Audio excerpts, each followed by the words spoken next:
Dr. Giggles in the house.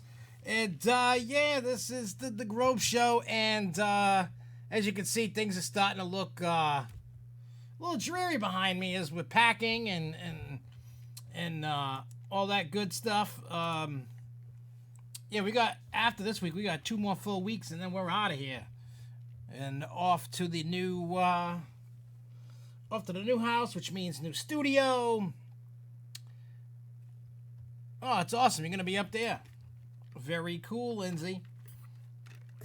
So, yeah. What I want to tell everybody before we get into everything, thank you. I think the way I have it is, next week, oh, my wrist is killing. I think I did something to it when I was breaking down pinballs today. I broke down 6. Still got more to go. But what we're going to do next week is going to be the last Grove Show until I move. You're going to have 2-week hiatus of no Grove Show. But, thank you. Yeah, I actually found this shirt on Amazon. And you can see Rocky Point Park. I love it. But I am going to start tomorrow after I do some moving pinballs and stuff. I want to start recording a bunch of videos that are going to come out while we're in a hiatus, so to speak. Because I eventually have to break this computer down. It's going to be probably the last thing that we break down because I still want to do some stuff, and I got to make sure I can get everything up that I can before the kids. This is so messed up. No. Hang on. Let me look at a calendar real quick before I give me a second here. I mean, potentially I could do the Grove Show for my cell phone. Not that anybody wants to watch it like that. Okay, calendar.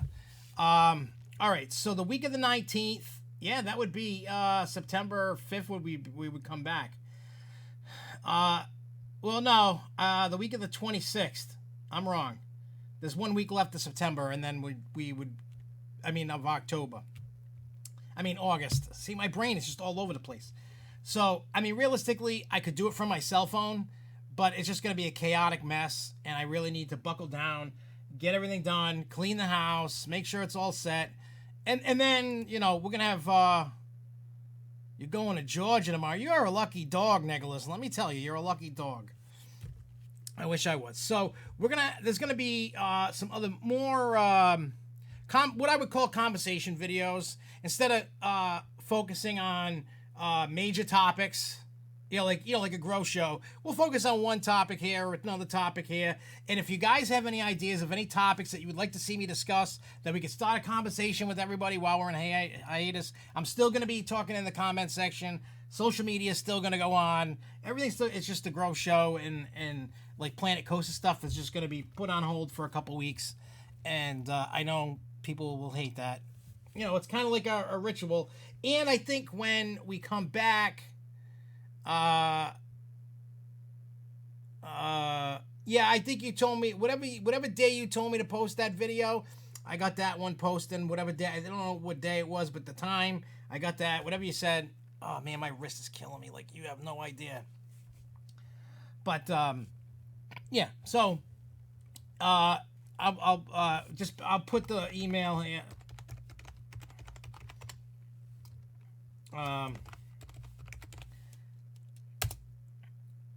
SFNEOnline contact at yahoo.com. If you have any time, it doesn't even matter just during this 2 weeks. Anytime there's a topic that you want to see us discuss or that you're interested in, by all means, email me. Let me know.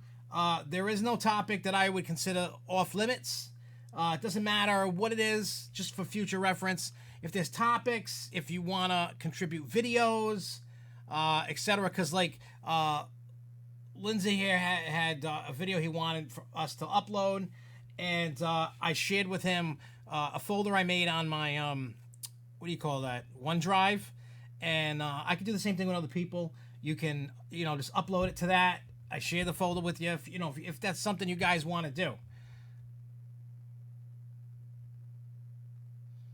Yeah, 826 D23, but we are going to talk about Epic Universe. I figure that's going to be a bigger topic tonight. So we'll just let some more people roll in, and then we'll get people to talk about that. I wanted to jokingly, and we will, talk about the mom flips out about the parentless kids. The trip that I took over last weekend to Canopy Lake. The NBA experience at Disney Springs. Busch Gardens. Pantheon roller coaster. We're going to talk about some Six Flags New England stuff, some Great Escape stuff. Cody had brought up to my attention about something about Great Escape because he's up from that area, so he sent me a link to the news. So I figured we'll talk about that as well. And then whatever else decides to pop up in this, like I said, I'm trying my best to read these conversations going on. Sometimes people just, and I can't keep up. And, you know me when I scatterbrain. But I think we might move the Grow Show night from Thursday to a Wednesday. A bunch of people, had been like, oh, I really wish it wasn't on a Thursday. And here's the thing. The reason why I didn't do them on Wednesdays a lot was because I always spent time at Jessica's house Tuesdays and Wednesdays. Well, once I moved, that ends. I could do the Grow Show any night. I could do it every night if I really wanted to. Not that that's probably a good idea. So, oh, Nicholas, I love the new house. I can't wait for you to come over. I was talking to your dad about it, Nicholas, last week, I think it was. We were talking about it. And, what do you call it? Yeah. Oh, we're also going to talk about A-State at the Lake Compounds event coming up. The registration's closed, but we'll talk a little bit about that. And Nicholas, I told your dad and your mom, once we're all settled in, we're going to have a housewarming party for everybody to come, hang out, see the new house, play some pinball. It looks so depressing down here. You guys want to see something depressing? Look at this. Is depressing. Look at this. Look at this. Look, pinball machines. There's still 3 I could play. I might play them tonight. Well, maybe not tonight, but tomorrow maybe before I break them down, because it's just sad right now. My Gremlins, my Star Wars, Ghostbusters sold, my Tales from the Crypt, etc. So what we're gonna do is we're gonna get into the news, and then we'll talk about what we'll do is we'll save what I call the big 3 of really newsworthy. What do you call it? The topics that I think are going to cause a lot of conversation, which is the mom flips out about parentless kids.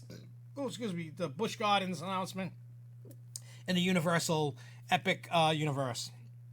And yes, Theme Park New England, Disney, what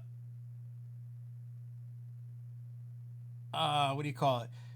Does have competition for sure. So what we'll do is, and then anybody that's watching, if you want to bring your friends in to talk about this the conversation on these 3 topics, by all means, share the link with them, and let's see how many people we get in here tonight, and make sure that we bring the good conversations that we do every week, because that's what I love. So let's start with Canopy Lake, because I was there last Sunday, and I haven't edited the video yet. I'm going to do that this weekend.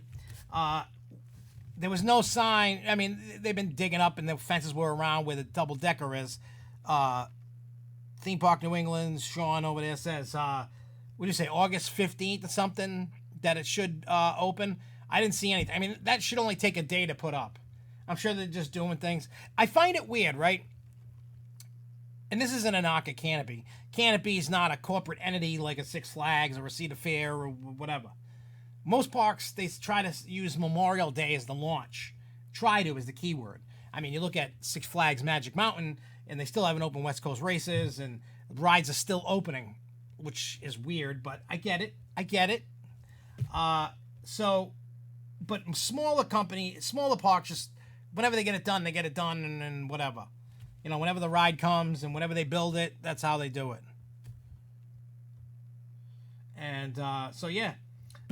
There was one thing that I noticed in Theme Park New England. Maybe, Sean, maybe you can enlighten me on what I saw, because this was the first time I've been to Canopy Lake in a couple of years. So what I saw was, for the Yankee Cannonball, there's like a tent covering over the queue line where there wasn't before. I don't know how long that's been there. I don't know if that's new for this year, if it was last year, but I had never seen it before. So I don't know When that was it done for this season? I don't know. But I was like, oh, that's so cool that they did it. Now, the main reason that we went to Canopy Lake was because we wanted to check out their new little water park expansion. And how many of you have seen the meme and the videos, like out in China, when everybody's in the tubes and you can't move and it's chaotic? Well, that's how it was on Sunday. It was hot. It was busy. It was still fun. I mean, Jessica and I had gotten some time alone, like with not a lot of people in that lazy river that's got the wave, you know, that comes out of the tiki head. There's a big tiki statue, and then, like, you know, a wave comes, and then another wave comes. Ow. And another wave comes. And it's cute. It's nice. I tried, I think it was the yellow water slide. The lines for that, I mean, the line moves quick. When you're at the bottom of the stairs, it's only like a 10-minute wait. It moves pretty quick. And then we went and checked out the water play structure. That was packed. So this is new. The tent's been there for 2 weeks. Okay, so that's new. All right, cool. There was something that, like I said, there was something I never had seen in that spot, which I think is a great idea because you got to keep the people out of the heat as best as you can. Because it's weird. It's like parks like to just cut down trees, make as much room as possible, and then you get rid of the shade to try to make an expansion. And then they forget to plant some trees and stuff and shade, which very bad, I think, all across. You need shade. You can't just keep everybody out in the sun. People are going to pass out. People are going to get sick. You know, it's not good. Not good at all. So, but we had fun. We didn't really ride many rides because we spent literally like open to like 4 o'clock in the water. It was just so hot. We didn't want to go in the park. And then when we got out, we got some food, we got some ice cream, and then we went and rode Mine of Lost Souls. The Canopy Lake thing was kind of like a last minute thing. Like how I was saying, up until I went to Kennywood, I was on that, I can't just sit home anymore. I did that. But next time I'll make sure I tell you that I'm going. Hey, what's up, little Scorpion Gaming? So Canopy Lake was awesome. I'm gonna edit the video. That'll be out sometime soon. It's mainly just gonna be focusing on the water park, obviously. So that'll be that. I saw, and I forgot, I got to start writing this down where I see these articles from so I can give these people credit. I don't want people to think I'm stealing, their content. I'm not stealing photos or videos or nothing. But I want to at least start crediting where the news came from. I think it was like Amusement Today. Not Amusement Today.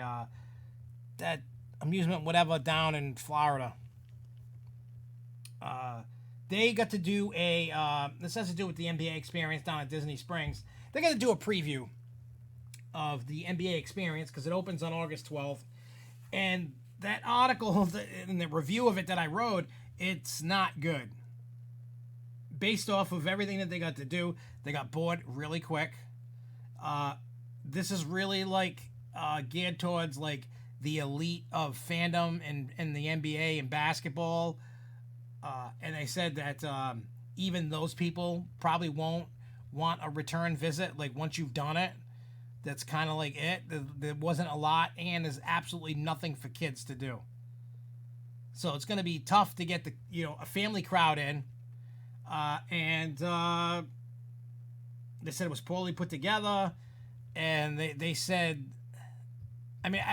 not that they said, but I kind of got the feeling that the end version of Disney Quest was better than what was there. So I guess you have to be really like into the NBA, and then after you go once, you'll probably never go again. And Castaway Cay, I liked it. The only thing that I hope they do is expand it, which I'm sure they're going to. Castaway Island there, they definitely need to add like a wave pool of some type, probably a bigger one, and probably another slide complex. I think they just need to keep adding on to that because it was a madhouse. I mean, it's really done well with the tiki theming, and you can get Dole Whip, and you can get serve ice cream and a giant pineapple.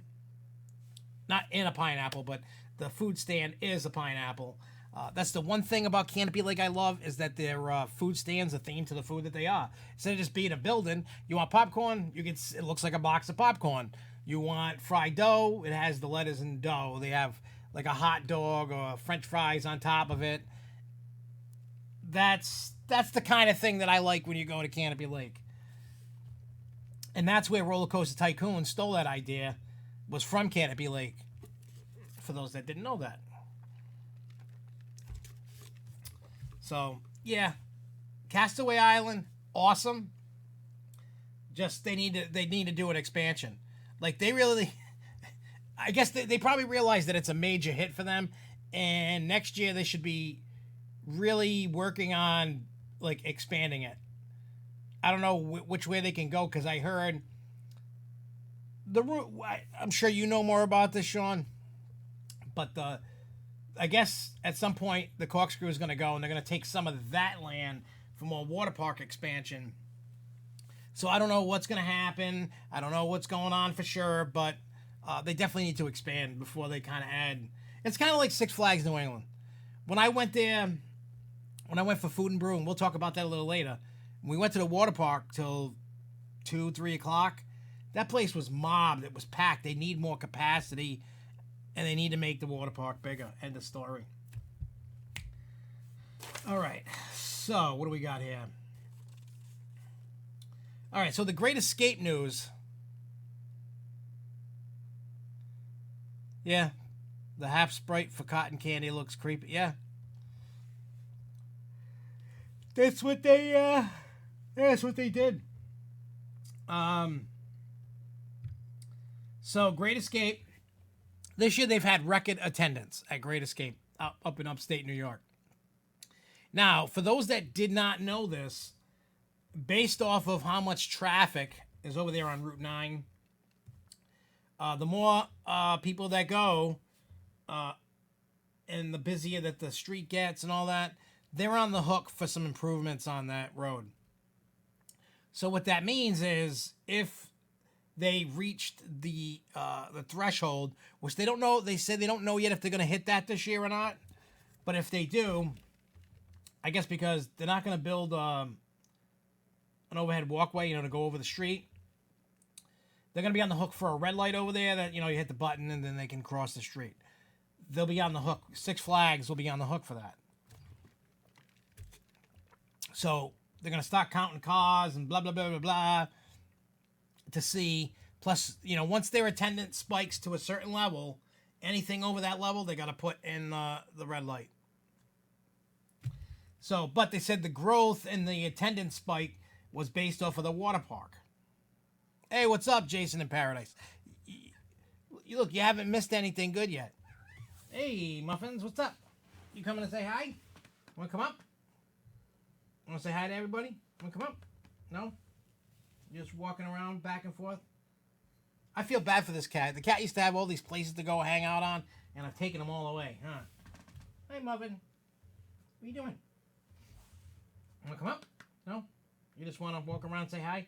Okay, well, there you go. The water park is the reason why with the... Oh, there we go. There's the kitty. Kitty saying hi. Not that you can see anybody, but look at that. If you look, hey, look right there. Hey, look right there. Hey, look up there. No, up. Hey, I know you're not the brightest cat in the box. Yeah, good girl. Good kitty. But yeah, so, and again, that's why I always tell you, don't expect big, giant attractions. That clientele in that area, it's all about water park. I wouldn't be surprised if they start removing rides and add more water park over time. Not that we want that to happen. I mean, Great Escape is a cool little park, and it doesn't have the typical Six Flags branding. There's no Looney Tunes. There's no DC. It's like still somewhat stuck in that, Storyland area, which the Storyland areas are nice. Excuse me. The only weird thing about that, the only weird thing about Great Escape, like the weirdest attraction, is that that pathway through a swamp thing in the bridge, this rickety bridge thing. I don't even know if that's open anymore over there. It's been a while since I've been there. Where is space for future ride at New England? Like, where could they fit a new coaster? Honestly, the only way that Six Flags New England is fitting a new coaster is by removing and kind of moving rides around. That's really the only place to put. A lot of us have talked in the past saying that what they could do, and a suggestion, and I've told the park this too. Now, behind Batman is the employee parking lot. Now, they could do one of two things. Now, they're not going to put a coaster over there, but hear me out on this. Over by Wicked Cyclone and Crack Axle Canyon, and then in between those two, behind over there, is their maintenance building. If they take the maintenance building, rip that down, but move it to the employee parking lot, you open up an area that could fit a coaster over there. Now, what I would do is, if I was Six Flags, I would do that when I was going to do a Crack Axle Canyon makeover, because I'm sure, like, if you notice, they keep working on certain areas, right? They've worked on Gotham City, they've rethemed the Riddler, they added Harley Quinn, they added the Joker. You know what I mean? They're making that Gotham City. Now, this year we got Cyborg over at which used to be the Joker back in the day, when the Joker, which is Kryptonite Collider, used to be in there. It was just the Hall of Justice meet and greet area, and they had a little gift shop. So now Cyborg's in there. I think, like I've said before in a prediction video, I honestly think that Kryptonite Collider is going to leave, and you're going to get the Zamperella Endeavor, and it's probably going to be Supergirl or something like that. And it'll go, because back before Kryptonite Collider went in that spot, they had Nightwing, which was like a different kind of version of that, only you laid down. And I believe Huss made that. Huss, whatever you want to call it. So basically what they do is rip up the flooring, because there's just wood flooring there. And that new ride will fit right in its spot. It'll go right there. And then they'll have the DC superhero area all nice. But if you understand what I'm getting at Six Flags New England, they like to work on areas, because like they did, what do you call it? First they did New England Sky Screamer, then they did Wicked Cyclone. So you get where I'm going with that. Yep, or I believe it's the 29th. I actually emailed Six Flags New England to try to get an idea about it, like, hey, when are the announcements? So I haven't gotten confirmation, but I've seen that, what was that, Great Adventure? Somebody was saying, hey, August 29th, we're going to announce it. And we should be back for that. We should be back for the announcements. And then we can crack at it, and we can make videos about it and talk about it and beat it to death. And then we can see how close my predictions were. I'm probably way off, but that's okay.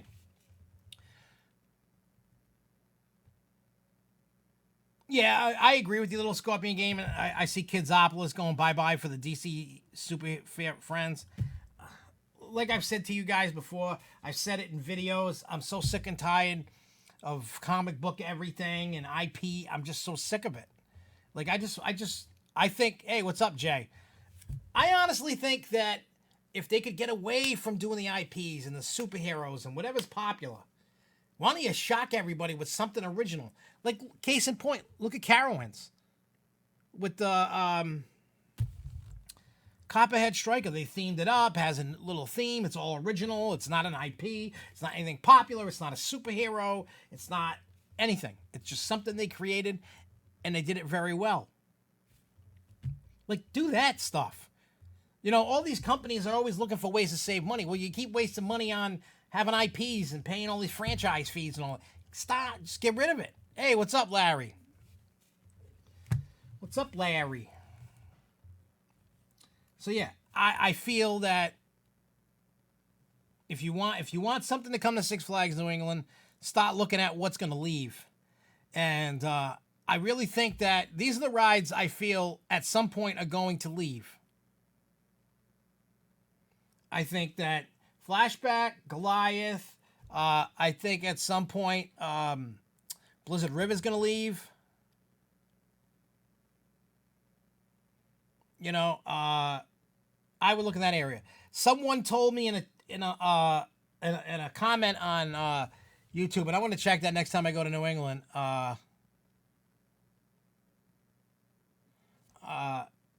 That there is some construction stuff going over near Flashback or something.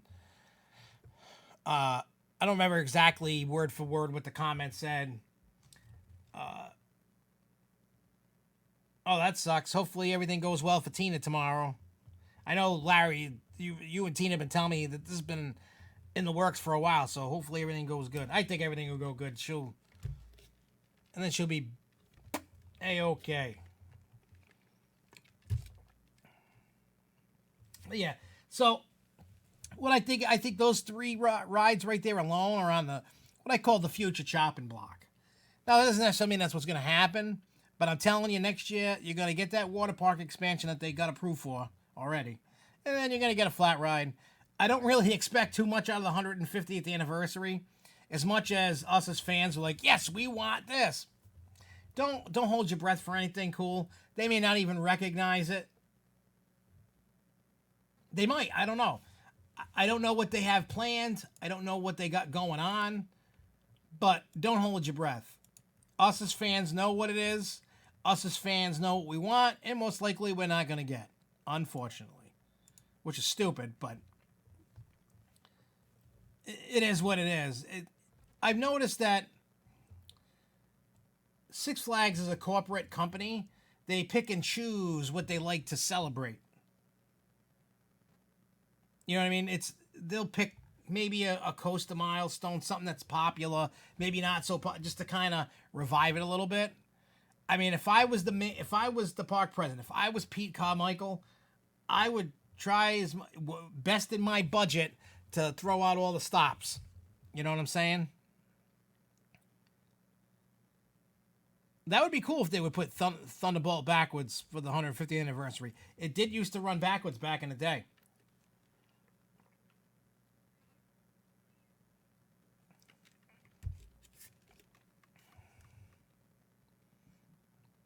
But I'm hoping that, I mean, if you think about it, an anniversary such as 150th, that's a big milestone. That's nothing to sneeze at. You know what I'm saying? Their marketing department should really be on top of that. They really should. They should be like, all right, it's the 150th anniversary. And probably some of them, probably most people there that work there probably don't even know it's the 150th anniversary. They probably don't even know that. They might not. I don't know. I don't know if we as a vocal and what I would do to, now is the time to start getting their brain thinking. Now, when they post something on social media, it should be like, hey, what's going on next year for the 150th anniversary? Something like that. Don't have to go big into it. But I think enough of us hit them up on that. They might go, what the hell's going on? Because think about it, a lot of the people that are in positions are younger people, might not know, might not be too hip on what's going on. There are a lot of people that are. There's some that aren't. Hey, what's up, Mac the Knife? So, like I said, I don't know. The 150th anniversary to us is special. For Six Flags New England being a home park, it's special for us. We want to see a celebration. Might not happen, might happen. I don't know. But I really hope it does. And I really hope that the park is watching and the park sees this and is able to go, oh, okay, it's the 150th anniversary. We should do something. I mean, and I've said it even in the 150th anniversary video. If you're not going to give us a big giant coaster or anything, which I know they're not, because they would have already had to go to the town to get approval. And I've been checking the town, meeting minutes, the agendas, and nothing at all. You know what I'm saying? There's nothing at all. So what they're going to do is either already approved or small enough they don't need approval. Yeah, they might get a band a happy 150th anniversary, but again, you just don't know. You don't know until you find out. But what I did, I think Great Adventure is definitely going to get the show-stopping attraction for 2020. That's what I think. But back to what I was saying about the 150th. I told Jen, I gave him like a genius marketing idea. You know, it's the 150th anniversary, something old, something new, something like that. I forgot exactly what I typed out. And I said, if you're not going to invest like big, you know, tens of millions of dollars kind of attraction, I said, get a flat package, like 3 or 4 flats, like get newer, updated versions. You know, we don't have a tilt-a-whirl or something. You can market a flat package. It's multiple rides. While it's not a big coaster or nothing, there are room to make for it. You could do that. It could be something that is worth doing it. And I also said, and I need to find out who their merchandise person is. I said, you need to get t-shirts made. Yeah, exactly. What's old is new again. Busch Gardens in Williamsburg, great example. They have like defunct old rides that are no longer there, and they have t-shirts like throwbacks to it. So they should do like the monorail or some other rides, their haunted house that they used to have, etc., etc. There are rides that they could put, you know, Colossus, the Ferris wheel, whatever. I would, and I told them, I'm like, you should do. I told her just like Busch Gardens did, and I said, you need to do this. I said, you will trust me, people will buy it. There are a lot of people, old, you know, that will. You could do a Black Widow shirt. People would buy it. A throwback to the original Cyclone. People will buy it. I mean, are they going to sell millions of them? No. A few hundred? Yeah. I think, you know, it's all about the correct marketing. And you can't just stuff them in a corner hoping to sell them. Exactly. Yeah, I saw those laser loop shirts, actually. If they were smart, that's what they would do. They would get some throwback merchandise and do some type of celebration, do some type of party. They like to throw these parties and events. Well, why not? You know what I'm saying? Why not? Jen doesn't really have a say. She's the communications manager, so she's anything to do with talking to the media and all that and promoting a new attraction or something. That's where she is. But every time that I type something out, you know, every time I email them, talk to them, she writes it down. Like when we have the off-season meeting, when we're talking about it, she's always writing things down, and she actually hands it off because I've heard from other departments, other people, other management saying, hey, I like this idea. Thank you. Da, da, da, da. So it's not like she just writes it down and throws it in the trash. I know it goes to the proper people. That I do know. So again, that's what we're hoping for, and realistically, if that happens, that would be so awesome. If, you know, they would do some type of merchandise stuff. You know, I'm giving them the gold. I'm like a muse. I'm like, hey, do these throwback shirts. Do, you know, if you don't want to spend money on a coaster, get a flat package, which is a lot cheaper than a coaster. You know, they need to expand the water park. There's a lot of things that they needed to get and do, and I get it. They're only allowed an X amount of budget. That's the problem. Old school merch. Six Flags merch.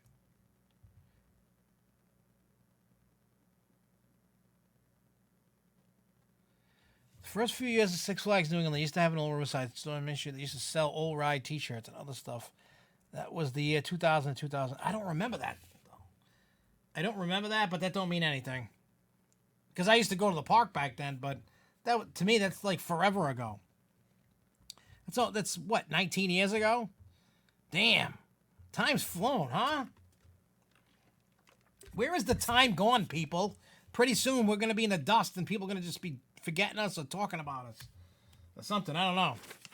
Anyway, so, the next, there's a few Six Flags New England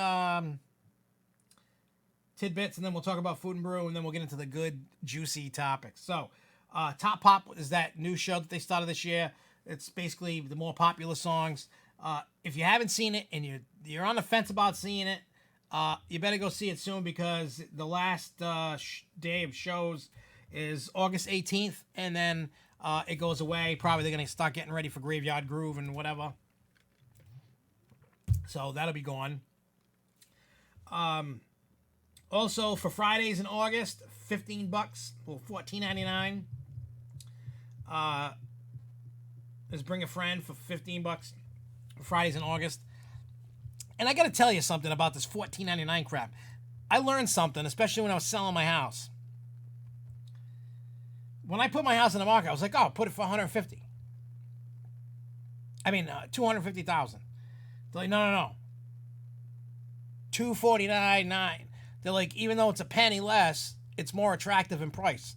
Instead of just getting $250,000, it's $249.9, in pennies. I'm like, okay. And they said that's just a marketing tool. And she's like, stores, everything, they all do this. It's just to make it look cheaper, even though it's a penny. And that's just what they do. So $14.99 to get into the park with your friend instead of just saying $15. Some people are just so stupid when it comes to Well, you know what I mean? Like, I'm talking about like people that buy the tickets. Oh, I saved a penny. Who cares? It's a penny. I'm going to throw it at you. All right, let me see. He sent me a picture of merchandise messages. Whoa, that's a cool cup. I'm going to save that, and then I'll put it up in a minute. Save image. I'll just put it in my pictures. All right, let me open this up. Put this in here. Now that is a cool thing. Where did I put it? I click pictures.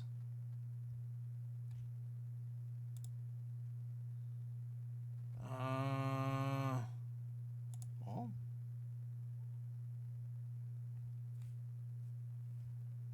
Where did I?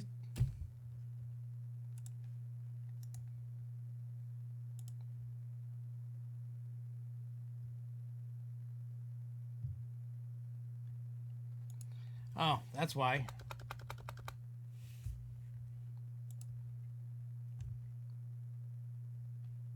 Okay, now it should work. Now it'll work. Let me do this.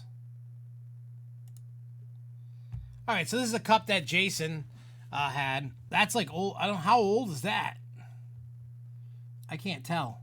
I think it has a... I don't think we should go by the trademark. I'm looking at it over here. What does it say? 1986, 96, something? But you can tell by the logo letters there, Six Flags. That's old. That's not how it is now. That was like the old original logo. But that's a nice cup. That's a very nice cup. It's funny. It was like when I was going through 1991. Holy crap.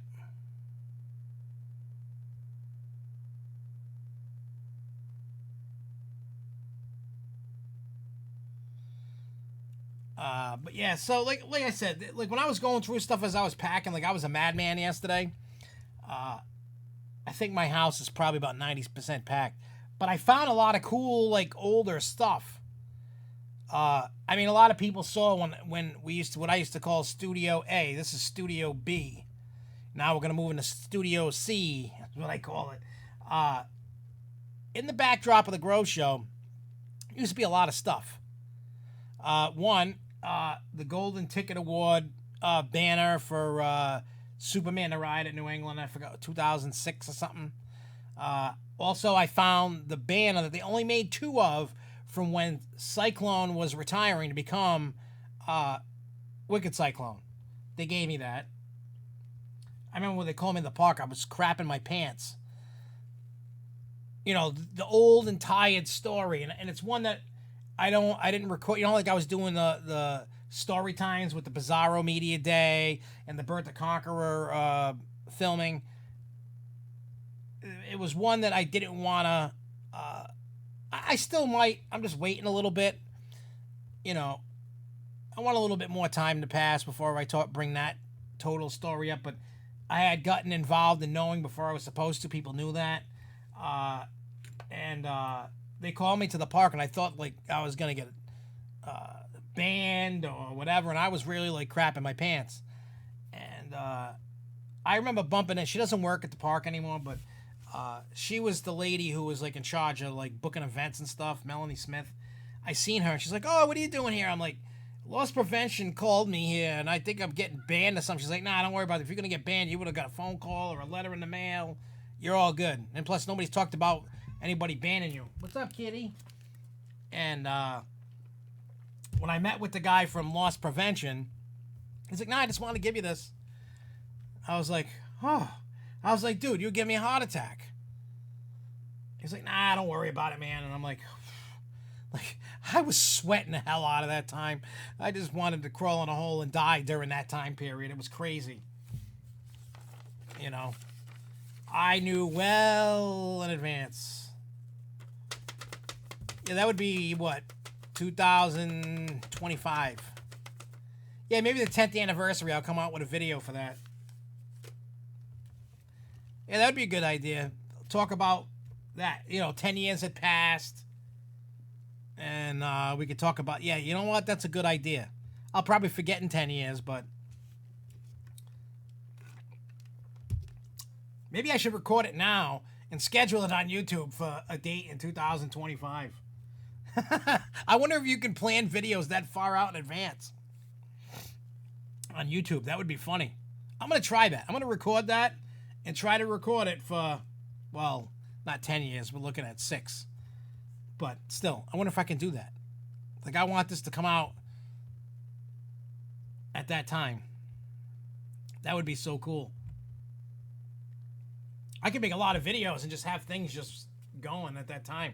That'd be cool, I think. All right, so the last thing from Six Flags New England before I talk briefly about Food and Brew. Celebrating 80 years of Batman on August 17th. There's going to be ERT and there's other things. Kind of like a little celebration, a little party. There's going to be, things to do with your membership and all that stuff. Hey, what's up, Charles? Hey, you still haven't missed the good topics that I'm going to be talking about. You haven't missed them. I waited because people like to bounce in and out. I've been waiting a little bit for that. So, if you love Batman, you want to celebrate, and you want to get some ERT on Batman and stuff in Gotham City, go on August 17th. All right, so what I want to do is I briefly want to talk about Food and Brew now that it's over. And I really think that more people need to go. I'm going to load up some pictures here real quick. What I'm going to do is I'm going to show the pictures of some standout items. Is this... Did I know I uploaded stuff, I think. Did I? Okay, I did. All right.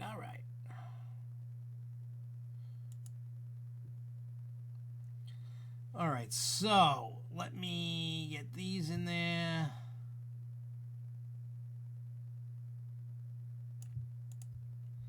Let me get a couple more items in here. Come on, I just did that. Sort by type. Because I don't want to put the videos. And one, did I take a picture of this or no? I did. All right, so, like I said, the food that I tried different types of food. So we're gonna start with this. These are fried raviolis. They were pretty good. Actually, I liked them better last year than I did this year. I did notice that some of it was a little crunchy on the sides, more crunchy than usual, but it was still good. And they were like, you don't want to let them cool down. You want to eat them when they're hot, because I figure once they cool down, that's when they start getting hard and crunchy. The next thing that I tried was these mac and cheese bites, and also with the raviolis, you had different types of sauces. You had barbecue sauce, you had ranch, buffalo sauce. So obviously these I had buffalo sauce. The raviolis I had marinara sauce. These are really good. They had beer batter in them. They were delicious. But again, you got to eat them fast, because as they start to cool off, they're not as good. That's just like any other food. Now, the next thing here was my kid's favorite. He got 2 different types. This one is the peanut butter with Reese's Pieces in it, the cookie dough in a container. My kid was like, "Oh, I wish they would for your dining pass, have these as a snack option." Now, I tried them. It's cookie dough. It's great. I think this is the other one. All right, so now this is the chocolate chip one, and then they had some other one. I forgot what it was, but these are your chocolate chip cookie doughs. You know, this one right here, it was delicious. What was the other thing I had? All right, I also tried deep fried Twinkies and deep fried brownies. These are the deep fried Twinkies. Not a fan. Not a fan of deep fried Twinkies. They tasted weird to me. Now, I know a lot of people love them, but for me, I just was not a fan of Twinkies. Not at all. I'd rather eat the Oreos, and the Oreos, those are in the park. Now, all these foods, if you notice, they're not on the normal menu. They're just not there. So,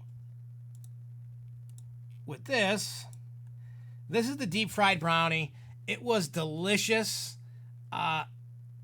You'll see in the video that I forced Devin to eat a bite because, like, I'm rubbing it in his face. Actually, if you've seen the video, you should see it. I was rubbing it in his face, and I made it touch his lips, and he's like, "Rrr," and I was like, you gotta eat it now because your lips touched it, which doesn't make any sense because then I kept eating it after his lips had touched it. It made no sense. Now, because I had the kids with me, I was not trying to get sloshed and drunk, so I didn't drink any of the beers. I had one alcoholic concoction, and it was this, which is a watermelon icy, Italian ice. It was filled with vodka. Now, the thing that you didn't catch on the camera is, and I didn't realize, the more you dug deep, the stronger it got.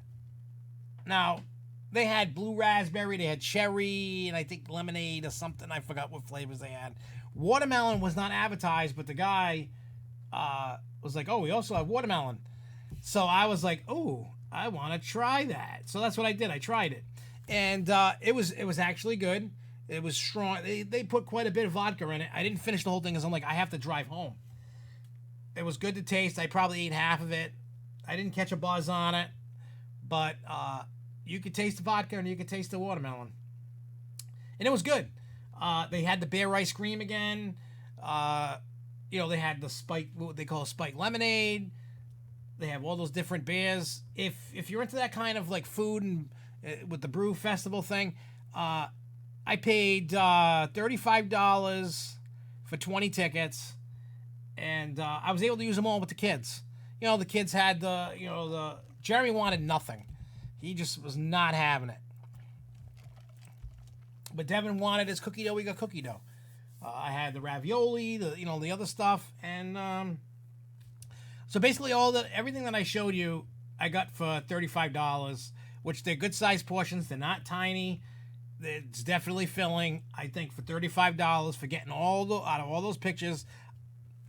Plus, if you remember, you get 6 extra tickets. Can't use the 6 extra tickets for alcohol.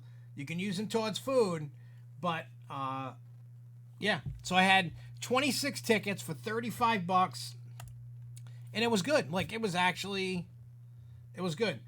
And the funny thing is now, Great Adventure starting it, and just so people know, the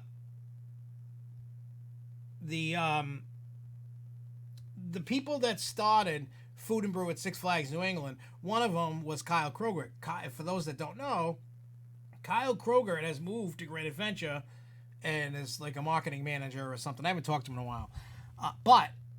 So I'm probably going to safely assume he was like, oh, it's popular at Six Flags New England. Let's bring it here. Because they were always doing food truck things and stuff like that. So he probably brought that idea to there. And who knows, maybe all the Six Flags parks will get some type of Food and Brew event. It's a good event. It's a fun event. They have live music, a bunch of food. It's in New England. It's located in the Gotham City area.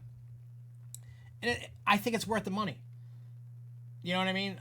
And so hopefully next year, even more people.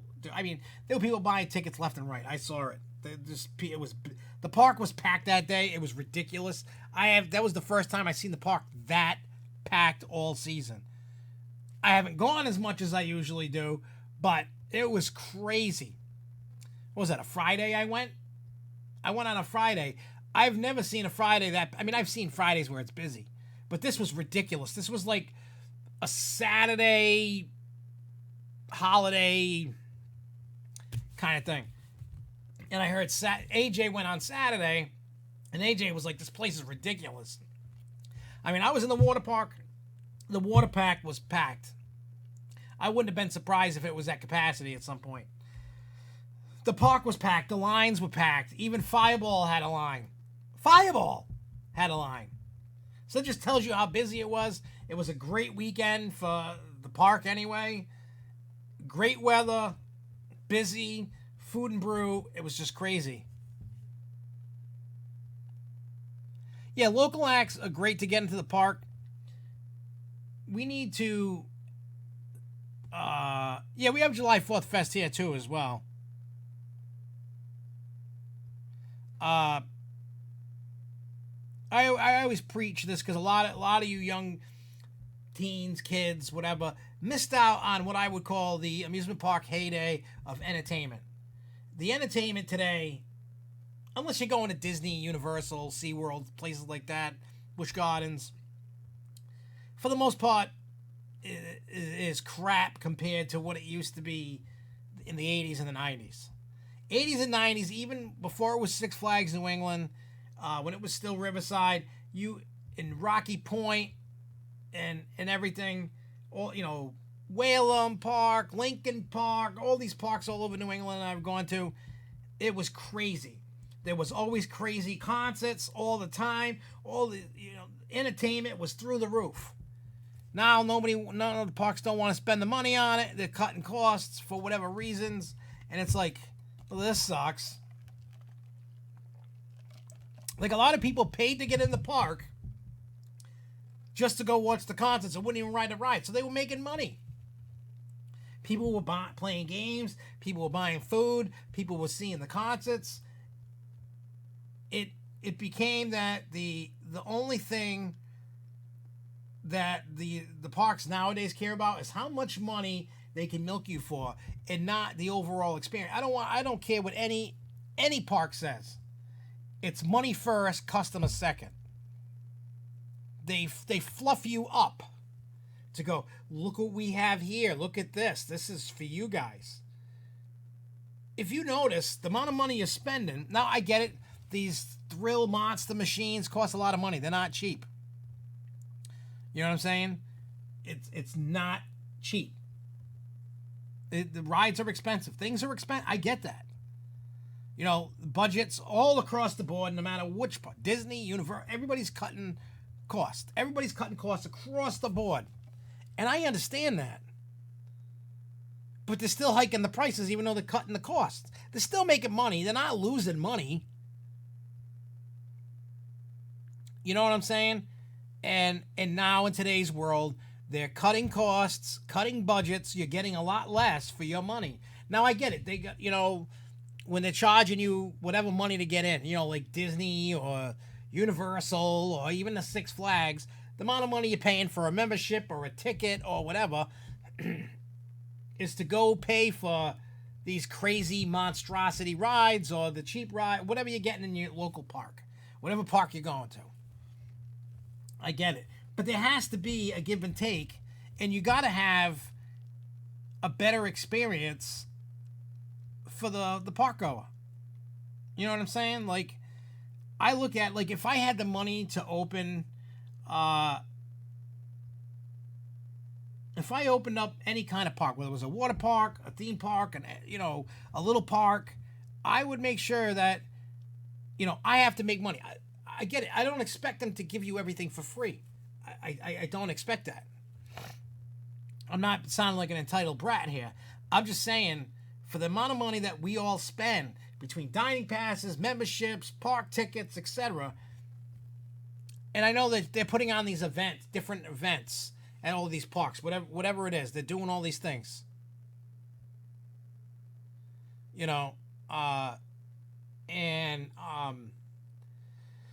I don't know. To me, it's just kind of sad to see how things used to be. Now, they could be now, don't get me wrong. To get any kind of big name band into a park these days is a lot of money because most people don't buy the music. They steal it or they stream it or whatever. So artists no longer make money selling CDs. Those days are over. why do you think a lot of places, well, not a lot of bands and stuff, rappers, bands, that you're getting a $50 T-shirt, $100 sweatshirt, $100 ticket to the concert? It's because nobody's buying their music. Now, I'm in defense of people. I don't know how many of you remember.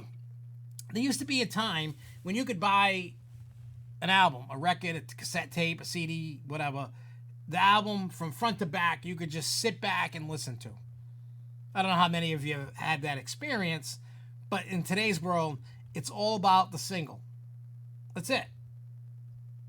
When I first got into doing music, that's what I was taught. It doesn't matter about having a solid album. It was always go for the single.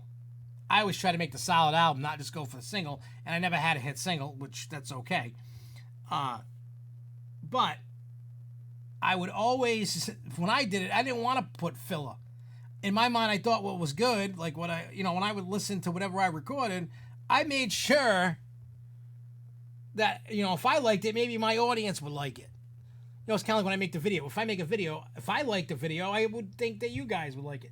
Not always the case, but, I'm wrong sometimes, But now because now what they do is they put their songs on, iTunes or whatever, wherever you download music, and they'll sell 1 million of that song. They don't have to, artists don't have to make a full album anymore. You can literally, if you're good, make a living off of selling a song every so often on iTunes or whatever it is. You could do that. You could. I don't really know much about Darien Lake with they have big concerts.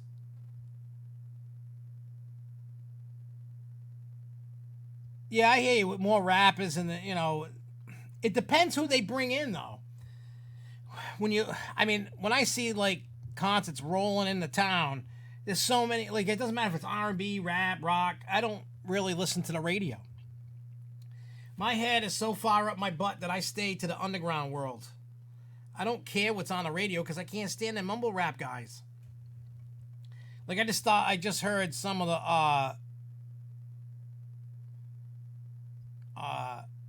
what do you call it? What's his name? Machine Gun Kelly. My kid loves Eminem, and something popped up when they made the diss songs to each other, and so I listened to it, and I listened to a couple of songs. I can't get in that Machine Gun Kelly. It's mumble crap, and all these other people just mumble. I'm old school. I'm 41. I grew up with the Run DMCs and the LL Cool J's and KRS-One and NWA and so on and so forth, and Public Enemy. I grew up in them times. I sound like my parents when they're like, "Oh, your music's crap." Most of it is, but the only music that I listen to now is still the same people that I listen to that still making music from back in the day in an underground setting. They're still hungry, so I still listen to the stuff. They're not trying to put out a single. They're just making what they want to make, and it comes out fun, regardless of who it is. Daughtry was at Frontier City in Oklahoma the other day. See, I like Daughtry. You wouldn't think I would, but I do. Yeah, mumble rap is what's popular now. And you could get mumble people in there. I mean, if they want, just throw on a beat and I'll mumble. I know my music isn't for everybody. I know that. I make horror rap music. A lot of people, there's people that were on the old forum saying, we don't like your rude and crude lyric. I get it. My stuff's not for everybody. That's why I don't try to pimp it out on everybody all the time. It's not the thing. I do make music now for if I'm working with the park to film that song Midnight Mansion. We're starting to get that rolling so I can film that video. I made a song about the haunt Midnight Mansion. And after the conversations I had last year and this year, then we're going to get it done. There's no bad words at all, and it's about the haunted house. It literally goes step by step telling a story about the house. It's got a catchy chorus because everybody starts, I'm trapped in the midnight mansion with ghouls. Morty and Mayor Slayer. I remember that. So, yeah, that's what we're going to be doing. That's going to be something that comes up right around, once that haunt's ready to rock, I'll go in during the day. I'll film that spot, And you know what? People listen to all kinds of stuff. And I do appreciate the parks that still put the concerts inside the parks. I know it's few and far between these days, but I really appreciate it. So if something comes around I want to go to, Six Flags New England can still do it because they always did it in the Picnic Grove. So if they really wanted to, they could make it a ticket at events, charge another $20 to get in. If it's a concert I want to see, I'll pay the $20. I'm not afraid to pay for the concert. You know what I'm saying? I would just like more entertainment like that back, to be truthfully honest. But yeah, as for the Midnight Mansion thing, I remember I sent the song to Jen McGrath, and she's like, "Wow, this is really good," but she misunderstood what I had said, because I was like, "Yeah, I want to film it," and she thought I wanted to film it while it was open, and I was like, "Nah." I'm like, I don't want to interrupt people, while you're trying to make your money. I said, we could do it during the day inside the haunt. It's dark. We don't have to worry about nothing. Just put the show lights on and it's good. And so I had talked, like during Fright Fest, I had talked to Pete Carmichael, and he's like, "Oh, I heard that song. I love that song. We need to make that a video. How, what are we going to do?"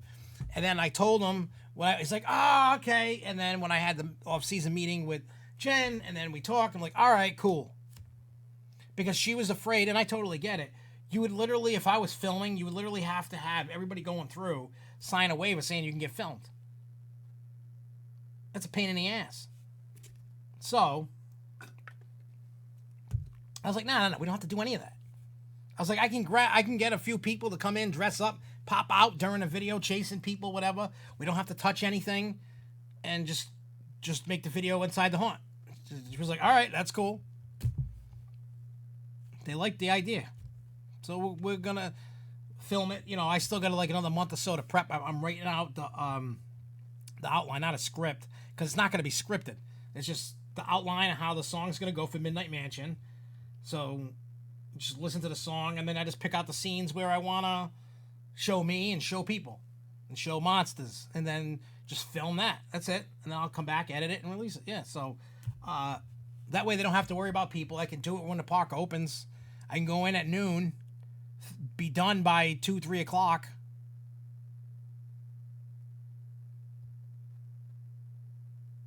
Yeah, 'cause here's another thing for those that don't know anything about the music industry. I've learned this the hard way, and that's why you only see artists go to certain areas.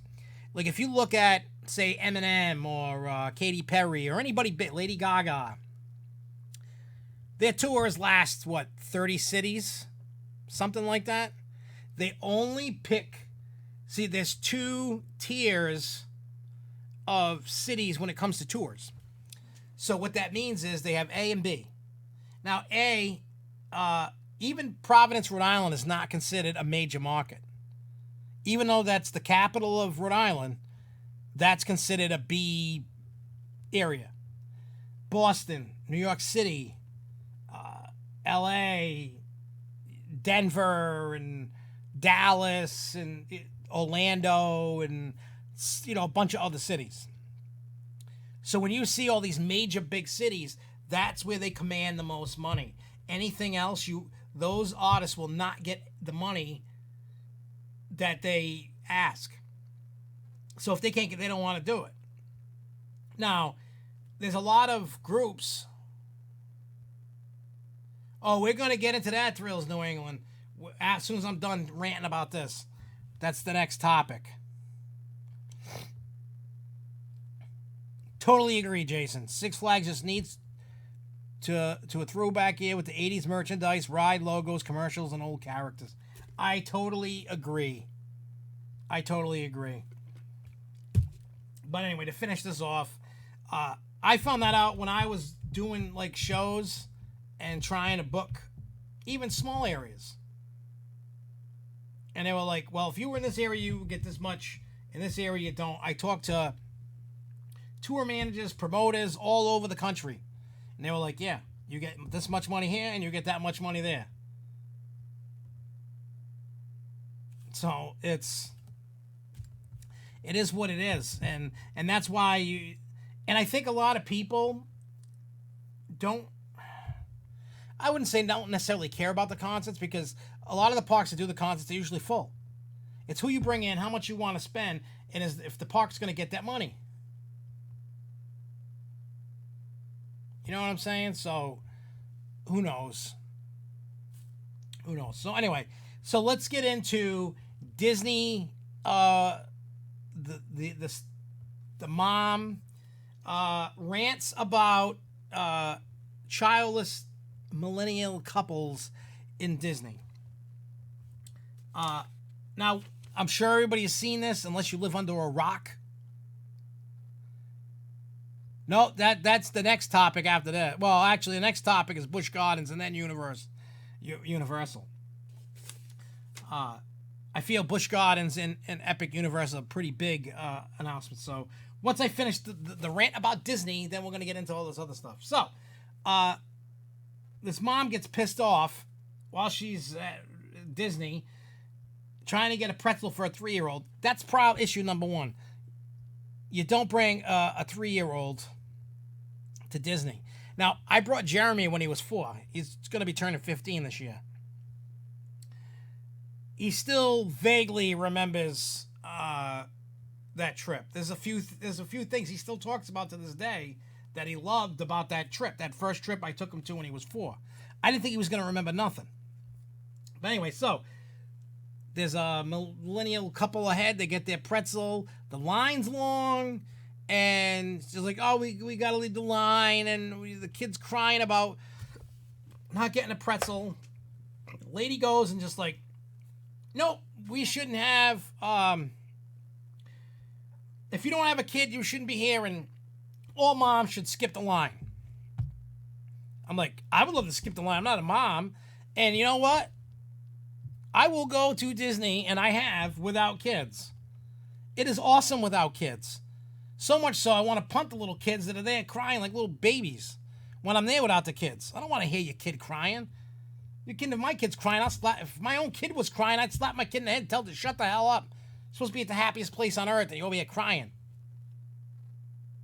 You know what I'm saying? Like, I don't get me wrong. I'm more of a Disney fan than a Universal fan, just because. And Universal's creeping up, and we'll get into that when we get to that Universal section. But when I was a kid, Universal Studios sucked. You know what I mean? Like, it wasn't anywhere as good as Disney. I always grown up. I'm sure all of us have grown up on Disney movies, TV shows, cartoons, etc., right? And when I was a kid, when I went to Disney, I was like, woohoo, this is great, you know? And so I've always held that with me. And Universal's finally getting good attractions. They're knocking on Disney's door, we'll say that. For the sake of the argument, one, you don't bring little kids. I feel if you need a stroller, don't bring your kid, number one. If your kid can't walk the park, you shouldn't be there. I'm not saying ban the strollers because they're strollers. I'm just saying your kid's too young and most likely isn't going to remember 90% of the trip. Now, and I'm sure that mom that was pissed off loves Disney as much as the person, as much as the person that doesn't have a kid. Yeah, let's just ban the kids from the amusement parks. I'm all for that. Like I knew, like when my kids were little, I didn't take my kids to like Six Flags until I was able, until they were able to actually ride stuff. One, and I told I've told Jessica this recently as like last weekend, because last weekend was Alyssa's birthday. I said, if we have an accidental oops and have a kid, not only will I throw it in a trash compactor, but not really, but I said, this is totally selfish. I said, I am not sitting down with a kid. I am not taking the kid to the park. Grandparents got to watch it, because if we take the kid to the park, you're watching the kid and I'm going on the rides. I know that sounds like the most douchebag thing you could ever say. I've done that. I've done my jail sentence of not being able to. I went like one whole season at Six Flags New England not riding an adult ride. I was stuck in Kittyland when I would take the kids. I don't regret it. I love that the kids had a great time. We'd go to the water park. We'd be in Kittylands. We'd ride the rides. We could ride, Jeremy kind of got screwed a little bit. So sometimes we'd leave Jeremy with my parents, and it would be a me and Devin day. And then there would be times that I would leave Devin home with my parents, and then I would take Jeremy. So Jeremy had his own time. I didn't want to leave the kids out. You know what I mean? Like, I wanted the kids to have fun. But I would not take a newborn. I would not take a little kid, like 4 or 5 years old, depending upon how tall your kid is probably the right age. And the reason why I say that, between like 4 and 6, 4 and 7, is really the magic of these parks with the characters, right? I remember the look. Devin was 6, Jeremy was 4 when I took him to Disney for the first time. And the look on their faces, it was magical. Like, they really believed it was Mickey and Goofy and everybody else. It was just magical to watch. And the next time, they're like, who cares? I went 3 years later, they didn't give a crap about the characters. I still get excited about them. They didn't. This lady has to realize that people are into that whole nostalgic thing, right? People, like, even the millennials that are kids, they're going back to the parks. They're watching, they remember their movies. They remember when they were a kid and they went. And so now they're going, whether they got kids or not. You know what I'm saying? So, with that lady, one, I think she's a crackhead, number one. She has no right. I mean, everybody has a right to voice their opinion. I'm not trying to say don't speak your mind. But, put it this way, when Jessica and I get married next year, guess what honeymoon is? Disney. Guess who's not going? The kids. So, with that being said, that lady can eat a bag of penises. How about that? You know what I'm saying? Like, I just don't. I get it. Disney, Universal, all these parks are busy. There are lines. Kids are impatient. Kids don't want to wait. I get it. I don't even want to wait. I totally get it. But, you know what I'm saying? Yes, we're on that topic, Marcus. Now, I'm sure a lot of you, I'd love to know what you guys think about this crackhead lady. I call her a crackhead lady. I would love to have front of the line access. I am not going to get front of the line access. I'm sorry, I wish I could. I'm going to have to suck it up like everybody else, and that is fine as well. And you know what? I go to the parks knowing I may not ride everything, and I go to the parks knowing that, it's not going to be like a slow day at a Six Flags. A slow day at like Six Flags New England, at Disney is like a really crazy busy day at Six Flags New England or wherever. You know what I mean? Like, I get it. And I see the entitlement in this lady. She's trying to get something. It all comes down to, I want something because of my troubles, because I want to be an entitled millennial kid, person. And I get it. I really do. It's tough. I know when I go on these lines with the kids. Now, I know, like Jeremy, I know he's got some issues, and I can understand why, he just can't sit still. He can't focus on the line. He just has to, he starts freaking out. And, there's nothing I could do for him. I tell him, play with your phone. At that time, he didn't have a phone. And I would just say, here, play a game on my phone. I'd have that external charger with me. I could charge my phone. He could play the game. He was fine for a little bit. That's like when I go to Six Flags, New England. Even when I go to Jersey, and I only go to Jersey once a year. One, I don't expect to ride everything every time I go. I don't try to ride every time I go. This Florida trip is a little bit different because Alyssa has never been to Florida. She's never stepped foot in the state. Never mind a park. So she's never been to any of the Disney, Universal, anything. Nothing. She don't know except for what pictures and stuff online. That's all she knows. So this is, my kids have been to all these parks. I've been to all these parks with and without kids. Without kids is better, let me tell you. One, you save money. Two, they're not whiny little buttheads. And let me tell you. Yeah, I think we talked about that Tower of Terror a week or two ago, but that'd be funny if it was the same lady, but it's obviously not. But that would be funny if it was, I think. But yeah, so I think the lady's a crackhead, and I'm sure we'll hear more about people like this.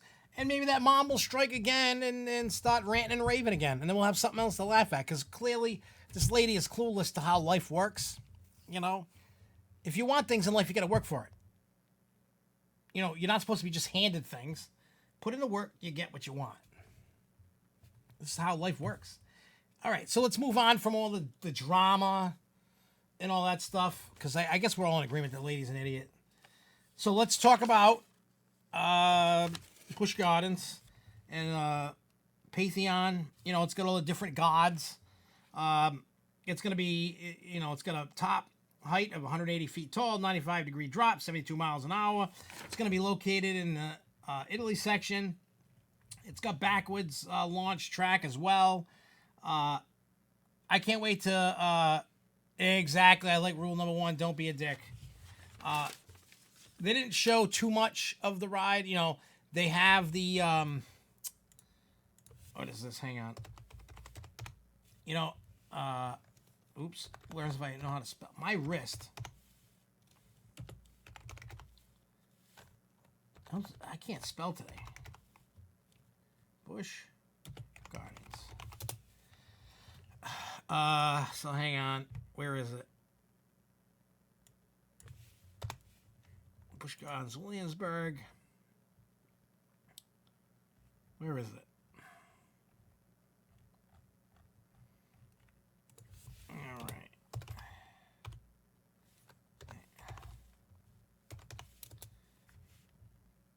All right, Pantheon. Okay, where is the... Okay. Give me a second here. I want to save this. And then we can talk about this. All right. Let me add this in here. Now, I'm looking at it. It doesn't really spell out what things are, so to speak. What the hell is...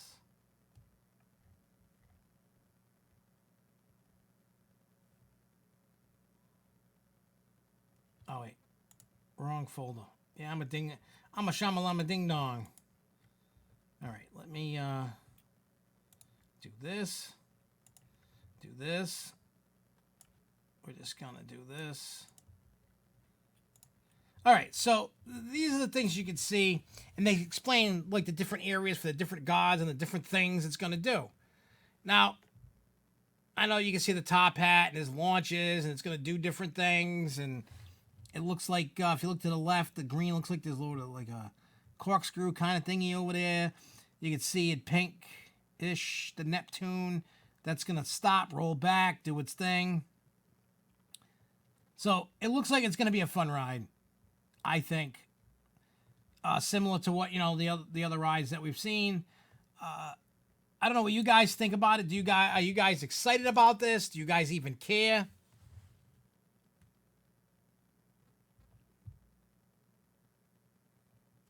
I don't know what you guys think about it. I don't know if if you looked into the Theme Maker's Toolkit and Planet Coaster, someone made a sign that says that. No, I haven't played with it. I'll have to check that out at some point, because after this, I'm going to take like my 20-minute break or whatever, and then I'm going to go stream Planet Coaster after. But we're not there yet. But so what do you guys think? Do you think this is, I think it's going to be a hit for the park. Number one, I think it's going to be fun. This is that coaster that we've all been, at IAPA last year, we were all drooling over this thing. And now it's finally coming to the United States. So, we'll see how it pans out. But again, I think it's nice. I can't wait to see like like some on-ride animated footage, actual footage. When it opens, it's gonna be nice to see. See, the thing that sucks is in today's world, there's no more surprises. Everything's just spoiled. You know, it is what it is. I miss the old days when we didn't know.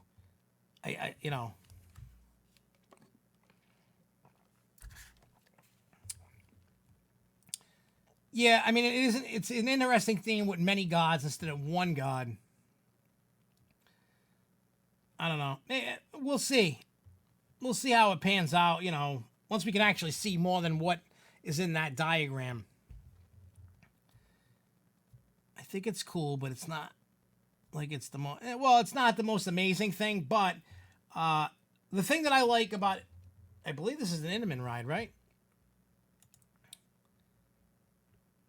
This is put out by Intamin, I believe, right? I could be wrong. Hang on, let me yeah, an Intamin. Yeah, it's Intamin. The what do you call it? The is on a resurgence. Like, Intamin kind of fell off the planet for a while. After they made like I-305 and they weren't really doing much in the United States. One, the parks in the United States didn't want to spend the money. They're kind of expensive and they have a lot of problems with their rides. And I mean, look at Hagrid's. That thing's always busted and whatever. I think they rushed the project that they probably shouldn't have. That's just my take on that situation with Hagrid's. They had issues with the SeaWorld, the jet ski coaster out in Texas. Like, they were doing like family coasters, and now they're getting back into the ring. They changed the track design. They've been changing the train design. They've had a lot of deaths and stuff like that. I mean, it's not... See, here's the thing. The announcement was what? Tuesday, Wednesday? That the hype... any hype on this coaster is gone. Like, it's gone now. Especially... And this is going to move us into the final topic of the evening. Universal's Epic Universe. This was a huge announcement, which was weird because they just said, here, this is that. We're not really telling you much, obviously for competitive reasons because of Disney. They took a shot at Disney.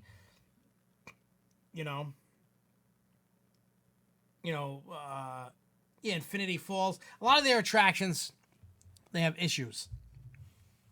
And I get it. There's always going to be bugs to work out in any attraction. Especially when you haven't made a lot. Because it's weird. Testing it at a facility, at your factory or wherever you're building these things, trying to see how they work. And when you make one at your factory, is a different environment than in the real world. You're in a controlled environment in your factory. You know what I'm saying? So, now they're seeing how these rides are working, not working. It's different. Controlled versus real world is a totally different thing. And that's why there's a lot of issues with rides. Some stuff works right out the box, and most of the Intamin stuff doesn't. But eventually, they work out the kinks. So eventually, Hagrid's will get fixed. Eventually. I think they should have just waited until it was ready. And you could tell, again, yeah, and Universal is bigger than a world. And that's why I think at some point Disney's going to announce another gate. They're going to have to. You'd be an idiot not to. I know Disney World is huge and it's got all this other stuff, but Universal's knocking at the door. Now, we don't know any lands. We don't know anything about Epic Universe officially. There's been models leaked out, information leaked out. There's a lot of speculation. Nothing obviously is official until they do. I mean, we all know that Nintendo World's coming.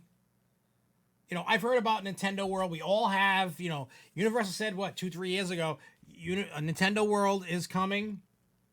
So that's eventually going to come. And I'm sure it's going into the new park. I've heard about Universal Monsters. I've heard about DreamWorks. I've heard all kinds of stuff. I heard stuff about, what is that, the other Harry Potter thing, Beasts, whatever the crap is. Something with that. I don't know exactly what's going into it. It lit the internet on fire today when they announced that. Everybody knew it was coming. We just didn't have a name. And they still didn't say when it was opening. They didn't say how much money they spent. They didn't say what attractions were coming. They just said that'll come at a later time. Obviously, because, what do you call it? Disney is definitely listening. And the thing about Disney is they can open another gate anytime they want to. I'm sure they can go into one of their old filing cabinets and pull out an old idea. They probably have new ideas. They probably got all kinds of stuff of things that have never opened that can open at some point. So, we'll see what happens with that. But what I like to say, like I was saying earlier, I'm a huge Disney fan. Now, when I was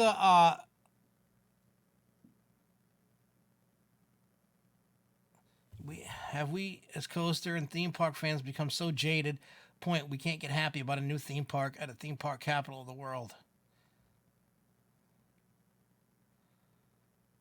I mean, that's a good lineup of the Universals to have right there. Now, here's my thing. I'm actually happy about Universal opening, and again, Jason, I think that comes to a lot of topics that we've talked about. Is saying jaded and entitled and whatever. Everybody wants a Giga coaster. Everybody wants these big monstrosities, and nobody's getting it. People are arguing, saying this coaster is better than that, and they haven't even opened yet. Enthusiasts and theme park fans are stupid. No offense to you guys. You guys seem to have the head on the right shoulder. You're not totally. I don't think anybody watching right now is that much of an idiot. A lot of you, all of you guys always bring something to the table every week. Sometimes we don't agree. Sometimes we agree. And that's okay. We don't all have to like the same crap. I don't want us all to like the same crap. I like to hear what Jason and Jay and Lindsay and everybody else, Marcus and Charles and everybody. It's okay we can agree to disagree. That's okay. We just got to be civil. If you don't like what I like, that's fine. Just don't call me an asshole or something, But regardless, I'm excited for it. Now, like I said before earlier, I'm a huge Disney fan. I played out like I was. See, the thing, and I think I've talked on Twitter today with Jason, and I talked with some other people on Twitter, especially about Epic Universe. Disney didn't have to do anything major and huge. Why? There was no other company in town to do anything to make Disney do anything. Why do you think you had crappy attractions? I mean, look what they did when you got a half-ass Seven Dwarf Mine Train. It's like half the ride's missing. You got Little Mermaid that's not really that great. You have a Beauty and the Beast restaurant with a tiny little castle that I might even be taller than. Just from a point of view, it looks big. And then you see all the stuff that they've put in over the years. Now they're starting to build up. You have your Star Wars land coming. You had Avatar coming. You have all these things going into Epcot. Disney's finally starting to spend money because now Universal is knocking on the door going, we're taking this bitch over, and that's it. End of story. That's just what they're doing. They're here to take it. Now, in my defense of Disney or whatever, Disney is right now in today's world, Disney has the more land, the better attractions per se. Now, don't shoot me with fire and broomsticks and stuff yet. Hear me out. Look at Universal Orlando Park. When that first opened, when I went there, you missed Cody. You missed when I was talking about Great Escape, but we're talking about Epic Universe, and I'm saying why I think Disney's better than Universal right now, but that's probably going to change. So when Universal Orlando opened, it didn't have a lot of attractions, and then the first time I went, there was no Islands of Adventure, there was no Volcano Bay, there was no City Walk, there was none of that. It was just Universal Orlando. That's all I had when I was a kid.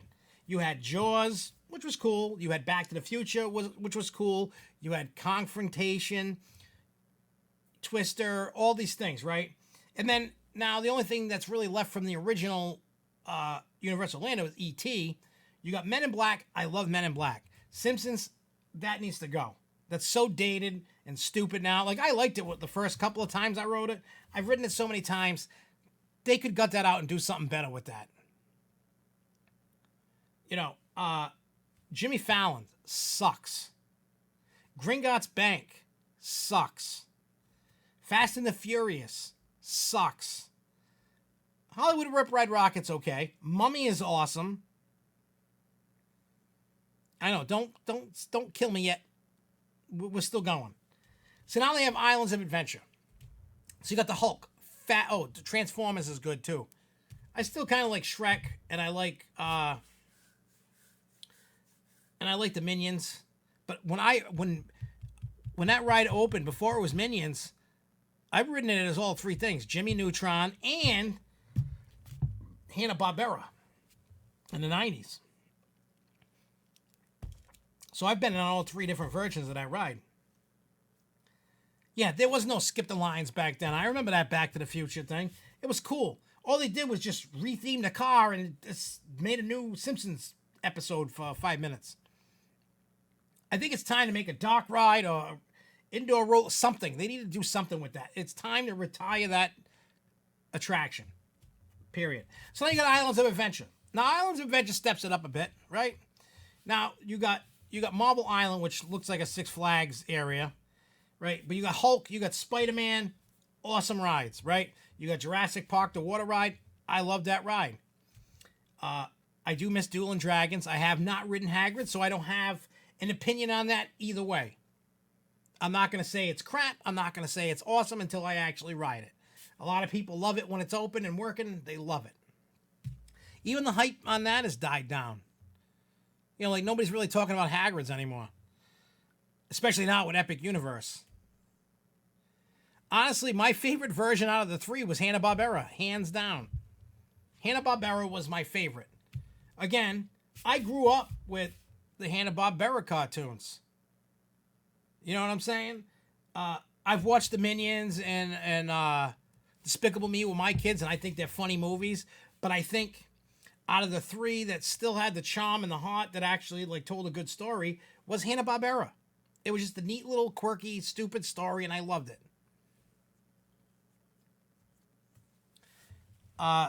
Yeah, Fast and the Furious is absolutely horrible. It's basically like a carbon copy of Skull Island. It's just Screen the Ride. I don't like Screen the Ride. You know, that's why I don't like Gringotts. The queue line's fabulous. The doing the elevator thing, going in there, the land around that area, fabulous. The ride, Screen the Ride in a cave.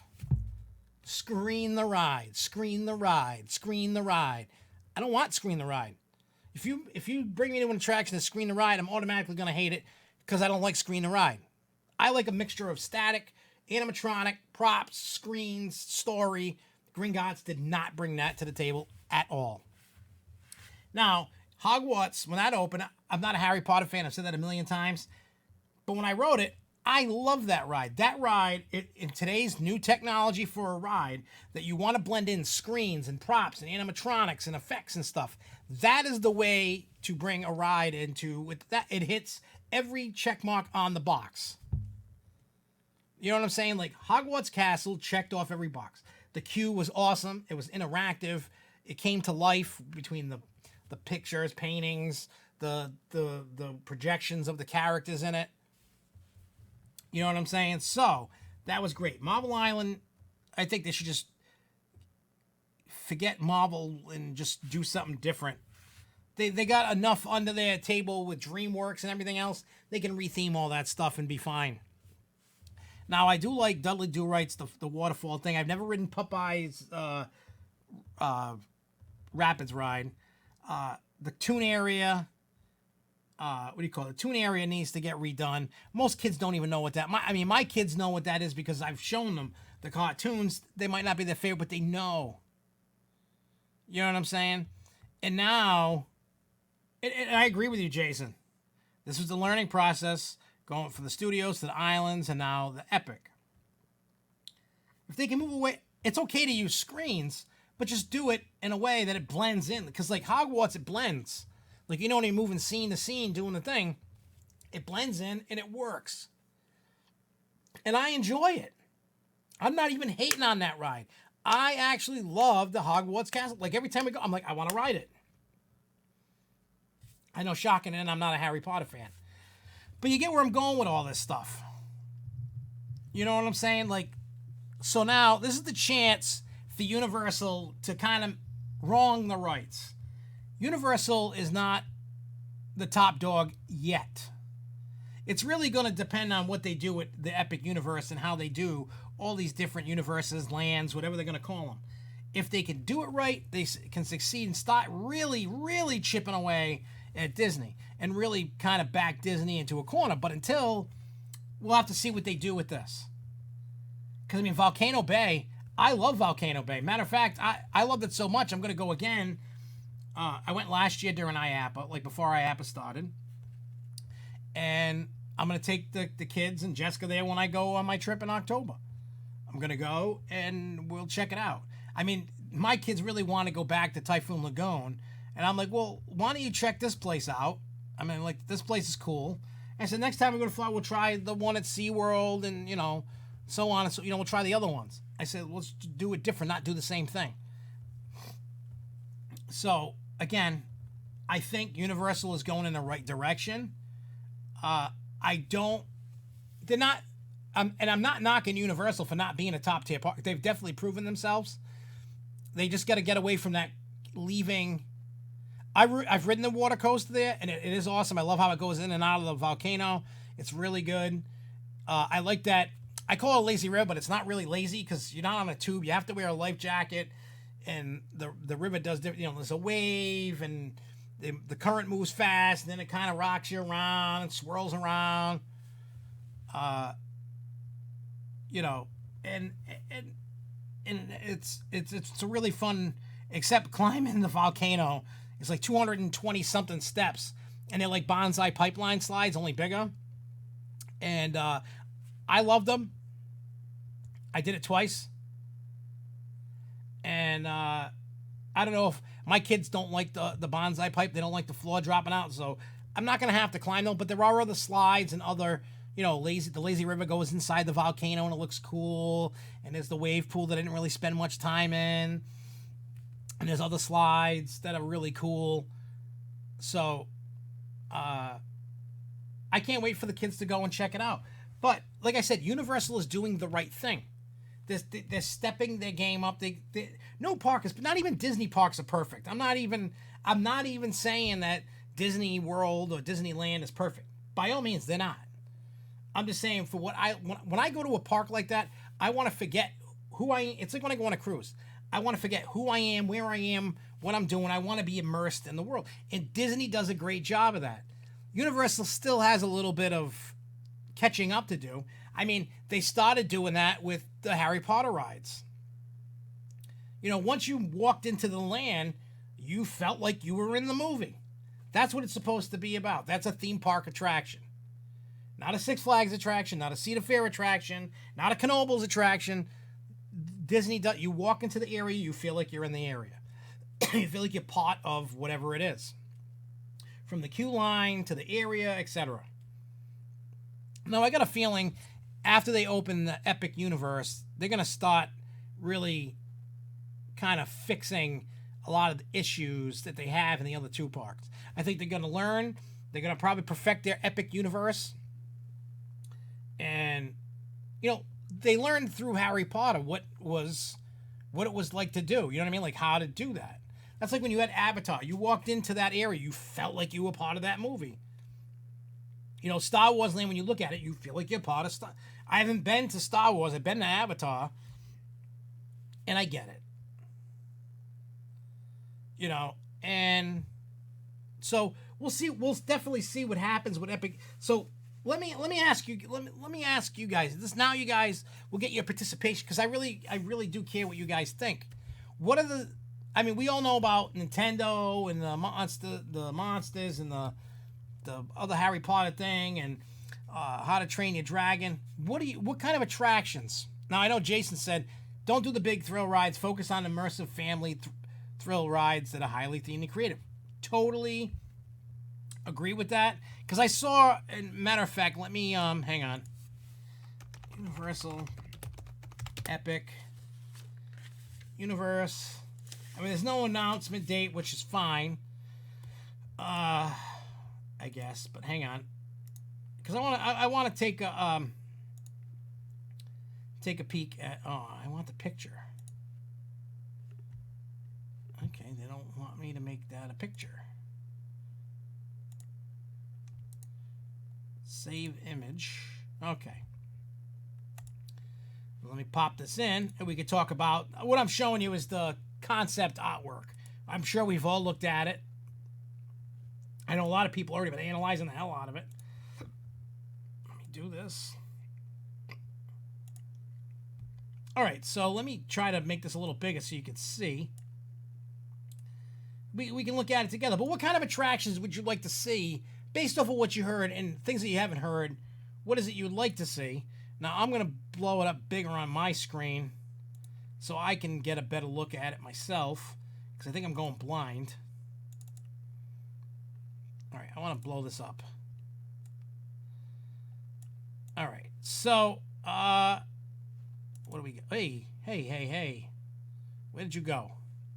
Where you go, Mom? There's not really much that you can and can't see, because there's only just a little bit of what's there. They only gave us a little bit to look at. So, hang on, let me pull this back up.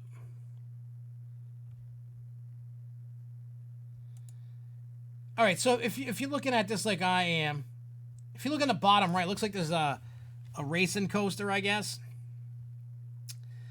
You can see all the pools. Looks like there's a show or something, because it looks like, if you see the water fountain, it looks like there's seats going around this. So there's probably some show type.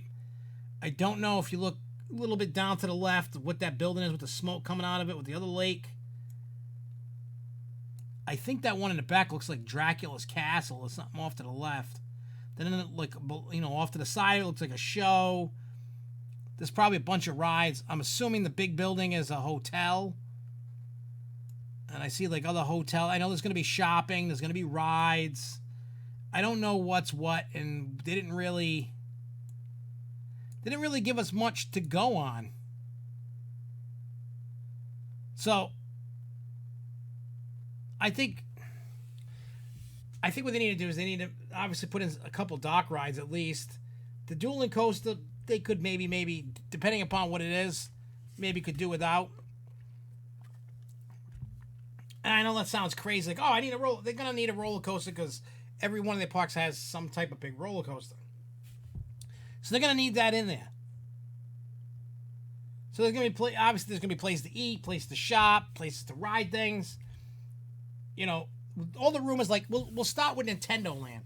Now we're hearing about some kind of Mario Kart racing. I doubt that racing coaster has anything to do with Mario Kart. I heard about a Zelda ride, a Donkey Kong ride, Pokemon rides. There's all kinds of stuff that's going on. And I don't know what's going to be what. You know, some models, I guess the ones that are going for Japan, shows the Donkey Kong Mine Coaster. But I know there's only concept art, and I'm sure it's really going to change quite a bit from it. You know? I mean, one, you need the multiple food places. The shopping thing, I really don't really care too much about that. I don't think you need a million places to shop. I know that's, you know, everybody wants these parks. Okay, exit, shop. Exit the ride, shop. Exit the ride, shop. Exit this attraction, shop. I get it. You got to make money. You got to force feed that crap into people's faces. I get it. But I don't, you know, my friend Eric that we took to Cannonballs a couple weeks ago, he had never been there, never heard of it. And he you know, he was blown away that there's no fence around the park. You don't pay to get in. You don't pay to park. You either buy the wristband or the tickets. It's so laid back and mellow. And he's like, I love this place. It's not like going to Six Flags or other places with a nickel and diamond and you feel pressured into everything. It's just kind of just go and just chill.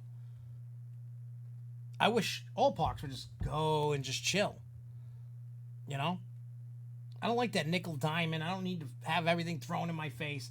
And yes, Cody, I took pictures and video of it.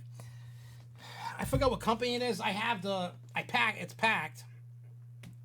There is a company, and I have the booklet and the cost and everything.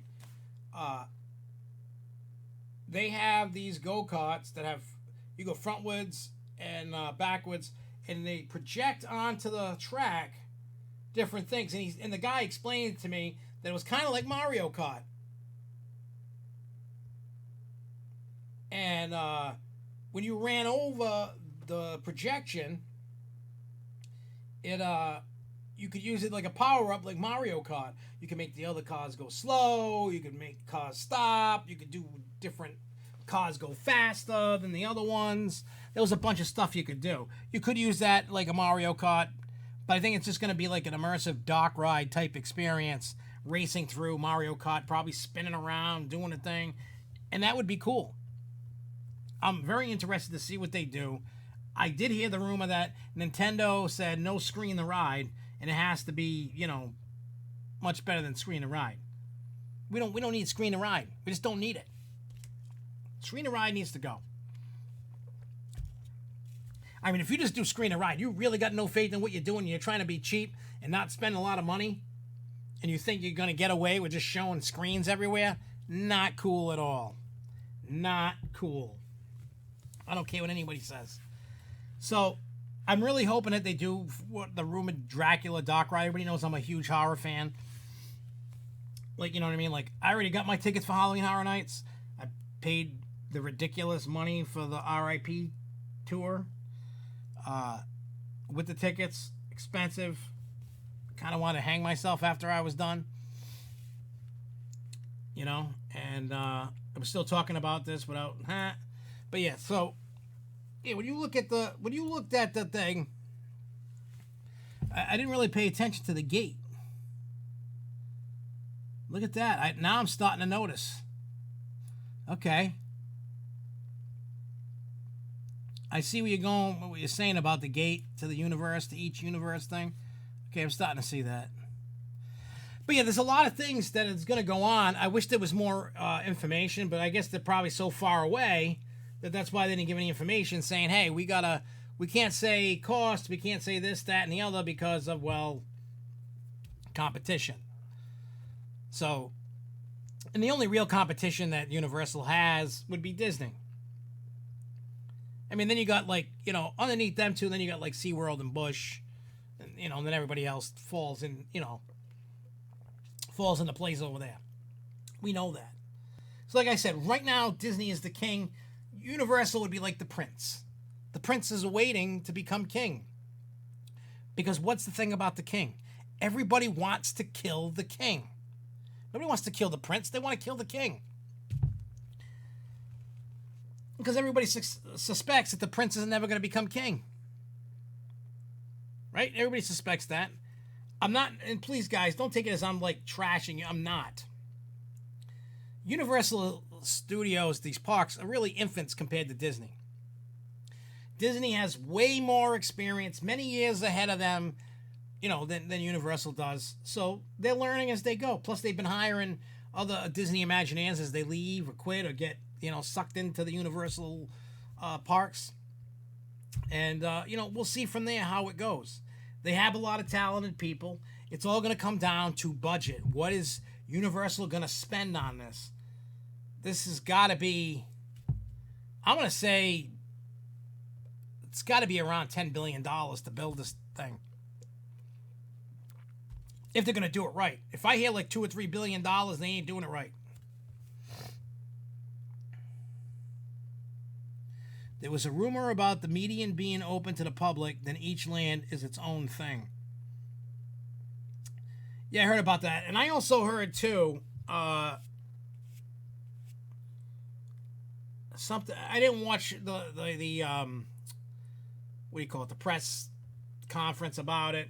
But like little things they're saying, like as we were leading up to this, they're gonna build a lane just for the buses for Universal. So like you could park over at, at the Universal Orlando or Islands of Event, that parking garage and hop on a bus. It's only a few miles down the road, 2 or 3, 4 miles, whatever, down the road. And you could just, I guess they're gonna have like a bus lane that's just strictly for them, because I guess they're paying. I think I saw something 160 million or 180 million towards fixing up the area with the roads and stuff. So they're probably doing that so they can have their buses. Yeah, I figure if they're gonna do this epic universe right, when they're gonna open it and put a bunch of attractions and lands and stuff, it's gotta cost. If they're gonna do it right and make it, because if they don't, see, they put themselves in a weird spot. They're calling it Epic Universe, and if it's not epic when it opens, people are gonna be pissed. So they're gonna have to suck it up and spend a lot of money.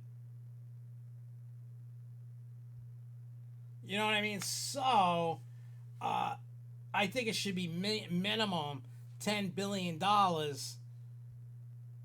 do it right. Now, I'm not saying that's going to be spent all at one shot, because we all know it's not going to have everything all at once.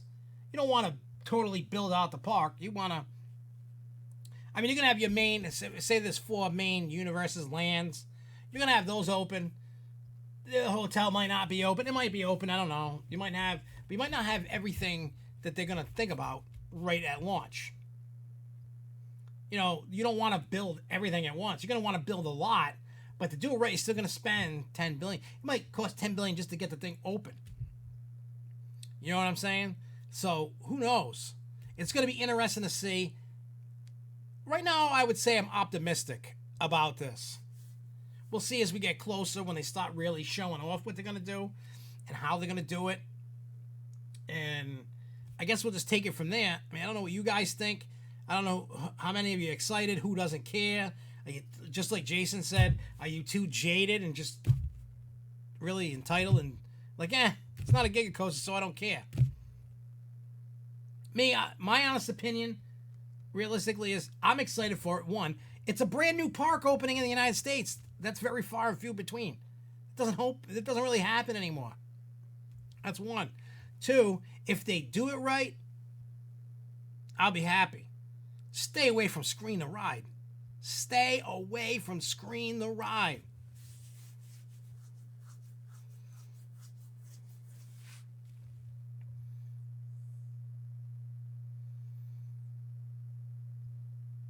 Yeah, no, I can't have them $10 billion, but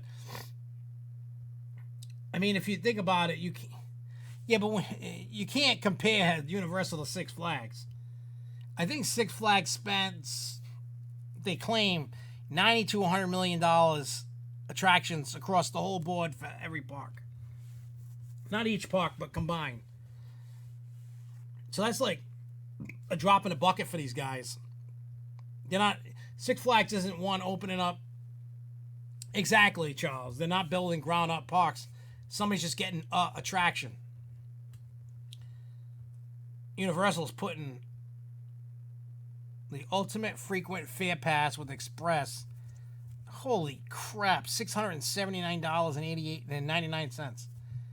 Dude, I paid $1,800 for 5 tickets for Halloween Horror Nights and the RIP tour for 5 people. That's what I paid for. Yes, I'm crying right now for spend. So what is that? $1,800. I'm not good at math. So basically, I'm spending $360 a person for one night at Halloween Horror Nights. I mean, there's some great perks with it. I ain't gonna lie. And you bet your ass I'm gonna have coverage on that. When I'm going there. And yeah, I saw Lindsay post a while ago that we're 5 away from 750.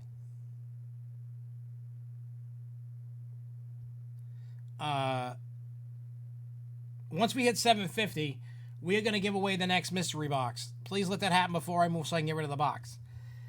Now, the person who won the 700 box didn't give me their address, so when 750 hits, we're gonna redraw both boxes and give them away. You know what I'm saying?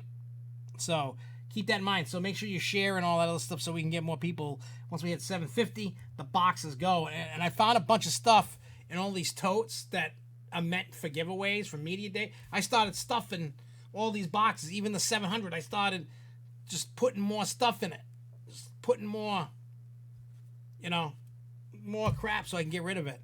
And, yeah, there's a lot of cool, there's Funko Pops, there's all kinds of crazy stuff.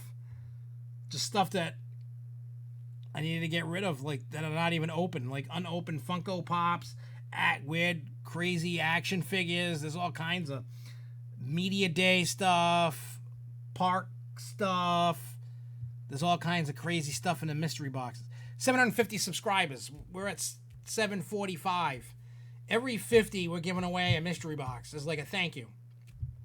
But all the mystery boxes, and all, the whole thing with the mystery boxes is, all you have to do is be a subscriber. You don't have to, I mean, I probably should make everybody share and like and all that other stuff. I'm not a greedy person. Ooh. Oh, my wrist. Oh, feels a little better. It like popped, cracked, something. Oof. But not, yeah. But in the mystery box, there's T-shirts, Funko Pops, there's Media Day, there's stuff from Wicked Cyclones Media Day. I still have the drawstring bags. I got pins. I got the pencils, whatever. And I just keep stuffing these boxes. One of the boxes will get a piece of wood from Rolling Thunder from Great Adventure. One of the boxes has the Golden Ticket Award pin from El Toro. There's all kinds of great stuff. Yeah, there's all kinds of stuff. There's Funko Pop figures. There's like a Ghostbusters, the Ecto One. It's not Funko Pop. It's the other company. There's a Sharknado of David Hasselhoff with the chainsaw Funko Pop thing. It's like this big. It's giant. There's all kinds of cool. There's like and every box is coming with the of the Fairtown movie poster from the movie that we made. That's on the Hornapalooza podcast channel that we haven't really done much with, but we're gonna start. The wheels will start turning because as we get close to Halloween. Jason says on Twitter we were talking about a Halloween event at Epic Universe. What would you like to see? You know that maybe they might move. Maybe they might add on Halloween Horror Nights in that area. You know, and if anything, they should be adding more haunts. Like, Halloween Horror Nights needs to be spread out. Like, realistically, Halloween Horror Nights, I mean, yes, they're doing 10 haunts, but they should also be having that path.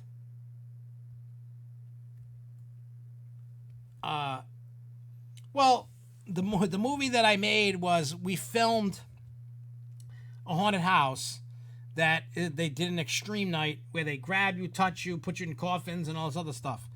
We rolled in with these night vision cameras. We had 8 cameras rolling from different point of views as everybody got separated and all that. It took us an hour and 15 minutes to go through the haunt. I didn't even see my fiance for 45 minutes. Like, I was separated from her. I didn't see her. And then I seen her for like 10 minutes, not even, and then lost her again. The haunt let us post it on YouTube. So other channel that we got, Hornapalooza, for Halloween stuff, because everybody was sick of us posting and talking about Halloween crap on the SFNEOnline channels and stuff. So we made another YouTube channel just for Halloween stuff. So the video's like an hour and a half, hour and 20 minutes of craziness. Definitely has a lot of, they yell and swear at you and all that. We had a viewing party. That was in April we released it. And it was awesome. But anyway, I think with Halloween Horror Nights, there is a path, and the only reason why I know is because I did a VIP tour once between Islands of Adventure and Orlando. And you come out by Rip Ride Rocket. If you use an area like that, you can go back and forth without having to go all the way around and down, and you can just go between. They need to do that. There's too many people in Orlando. The event is definitely outgrown Orlando. The channel's the Hauntapalooza Podcast. It's spelled like this. Hauntapalooza Podcast.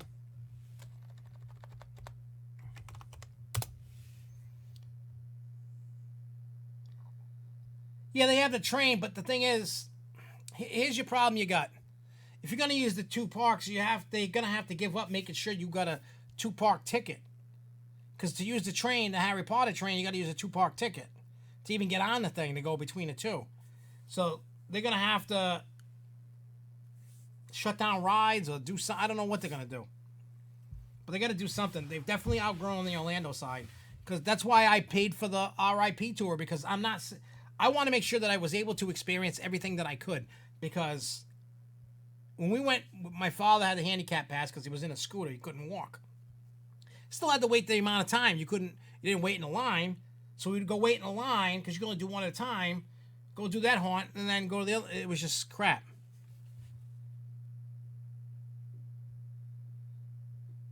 So you know what I'm saying? Like, yeah, Jay, I'm going to pre-warn you about Fairtown.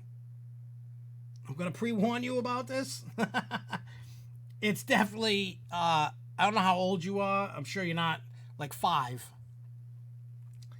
There's nothing sexual, but they swear like every 2 seconds in it. They literally like grab you, throw you around. Somebody got a real chain wrapped around their neck, dragged out, bags over their heads, people put in coffins. They would touch, obviously they didn't have the blades on the chainsaws, and they're putting them in between your legs and rubbing you with. It's crazy. If you haven't seen it, it's really it's really crazy. But if you pay attention to the Fairtown movie, it plays out like a B horror movie. Like, it's just crazy how everything unfolds. And it was awesome.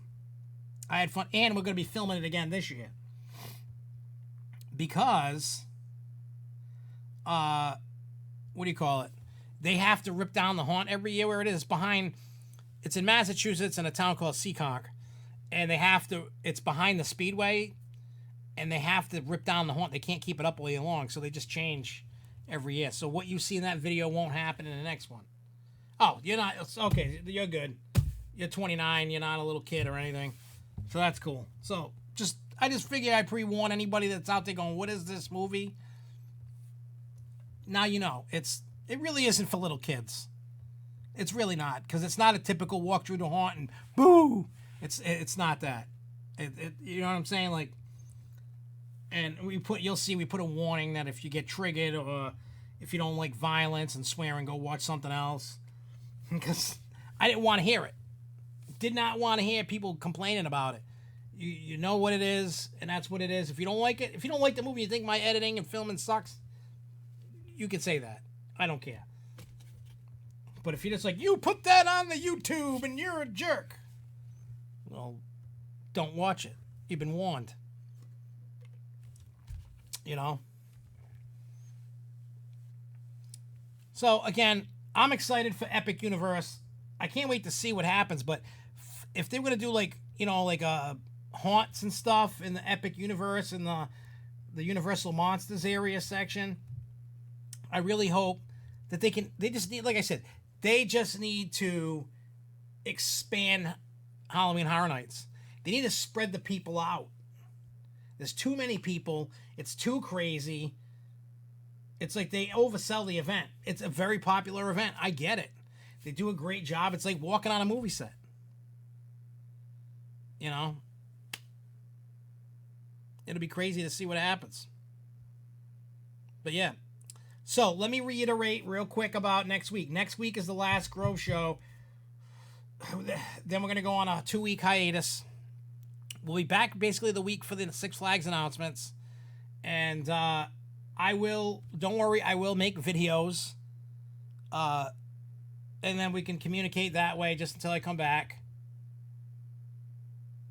And, but yeah, unfortunately, I need to be able to break down everything and pack everything. So I figure I can get another week out of making videos, doing the Grove show, doing some Planet Coaster, and stuff like that, and then we can take 2 weeks so I can make sure my house is set, and then set up the new house. I don't know if the new studio will be totally set up, but at least I can get back into it. And then we can start all over again and just keep, we can talk about all the Six Flags announcements. And again, I appreciate everybody that tunes in, comments, has fun, subscribes, whatever. And as time goes on, we can keep bringing up these topics about Epic Universe and all these other things. I know we got some nice, awesome weeks ahead with different kinds of announcements coming because, Jeffrey Seabird over there at Fiesta, Texas keeps playing with everybody's heads with all these like clues and stuff. So I can't wait to see.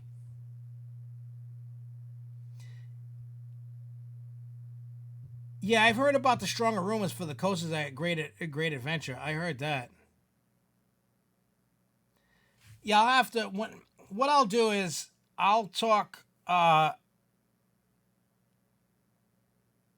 with you probably like once. Well, that'd be cool if I could do that on the phone with the Discord. I'll have to this weekend look into that. You know what I'm saying? Like I'll have to check in the Discord. Like I know absolutely nothing, and I know you sent me links and stuff. I absolutely know nothing about Discord. You know what I'm saying? So, yeah, I know nothing about it. I mean, you're not the only one that's talked to me about Discord. Some other people have, and it might be something that I do, and it's just been so crazy and hectic. I'll be honest, I haven't even looked into it. I ain't even gonna lie. I've been so preoccupied. Like tomorrow, I gotta have my septic system pumped out. I had to have I loved it. Yesterday, I had the fire marshals at my house. They had to test the fire smoke alarms in the house. They were literally in my house for 2 seconds.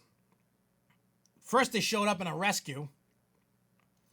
They come in the house. There's 2 guys. They go hit each button to turn the smoke detectors on. Sign the certificate. I pay him $30. Today, I scan it in at work. I send it to the... Everything, the loan, all I'm waiting for is the official that the loan's good. Everything on my end is good. Everything's... Oh, yeah, then I have the boiler clean. They're coming. It's crazy.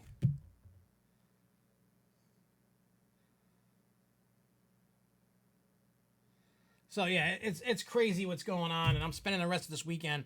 I know I got like 2 weeks left in this house, and I'm trying to have the whole house packed by this weekend.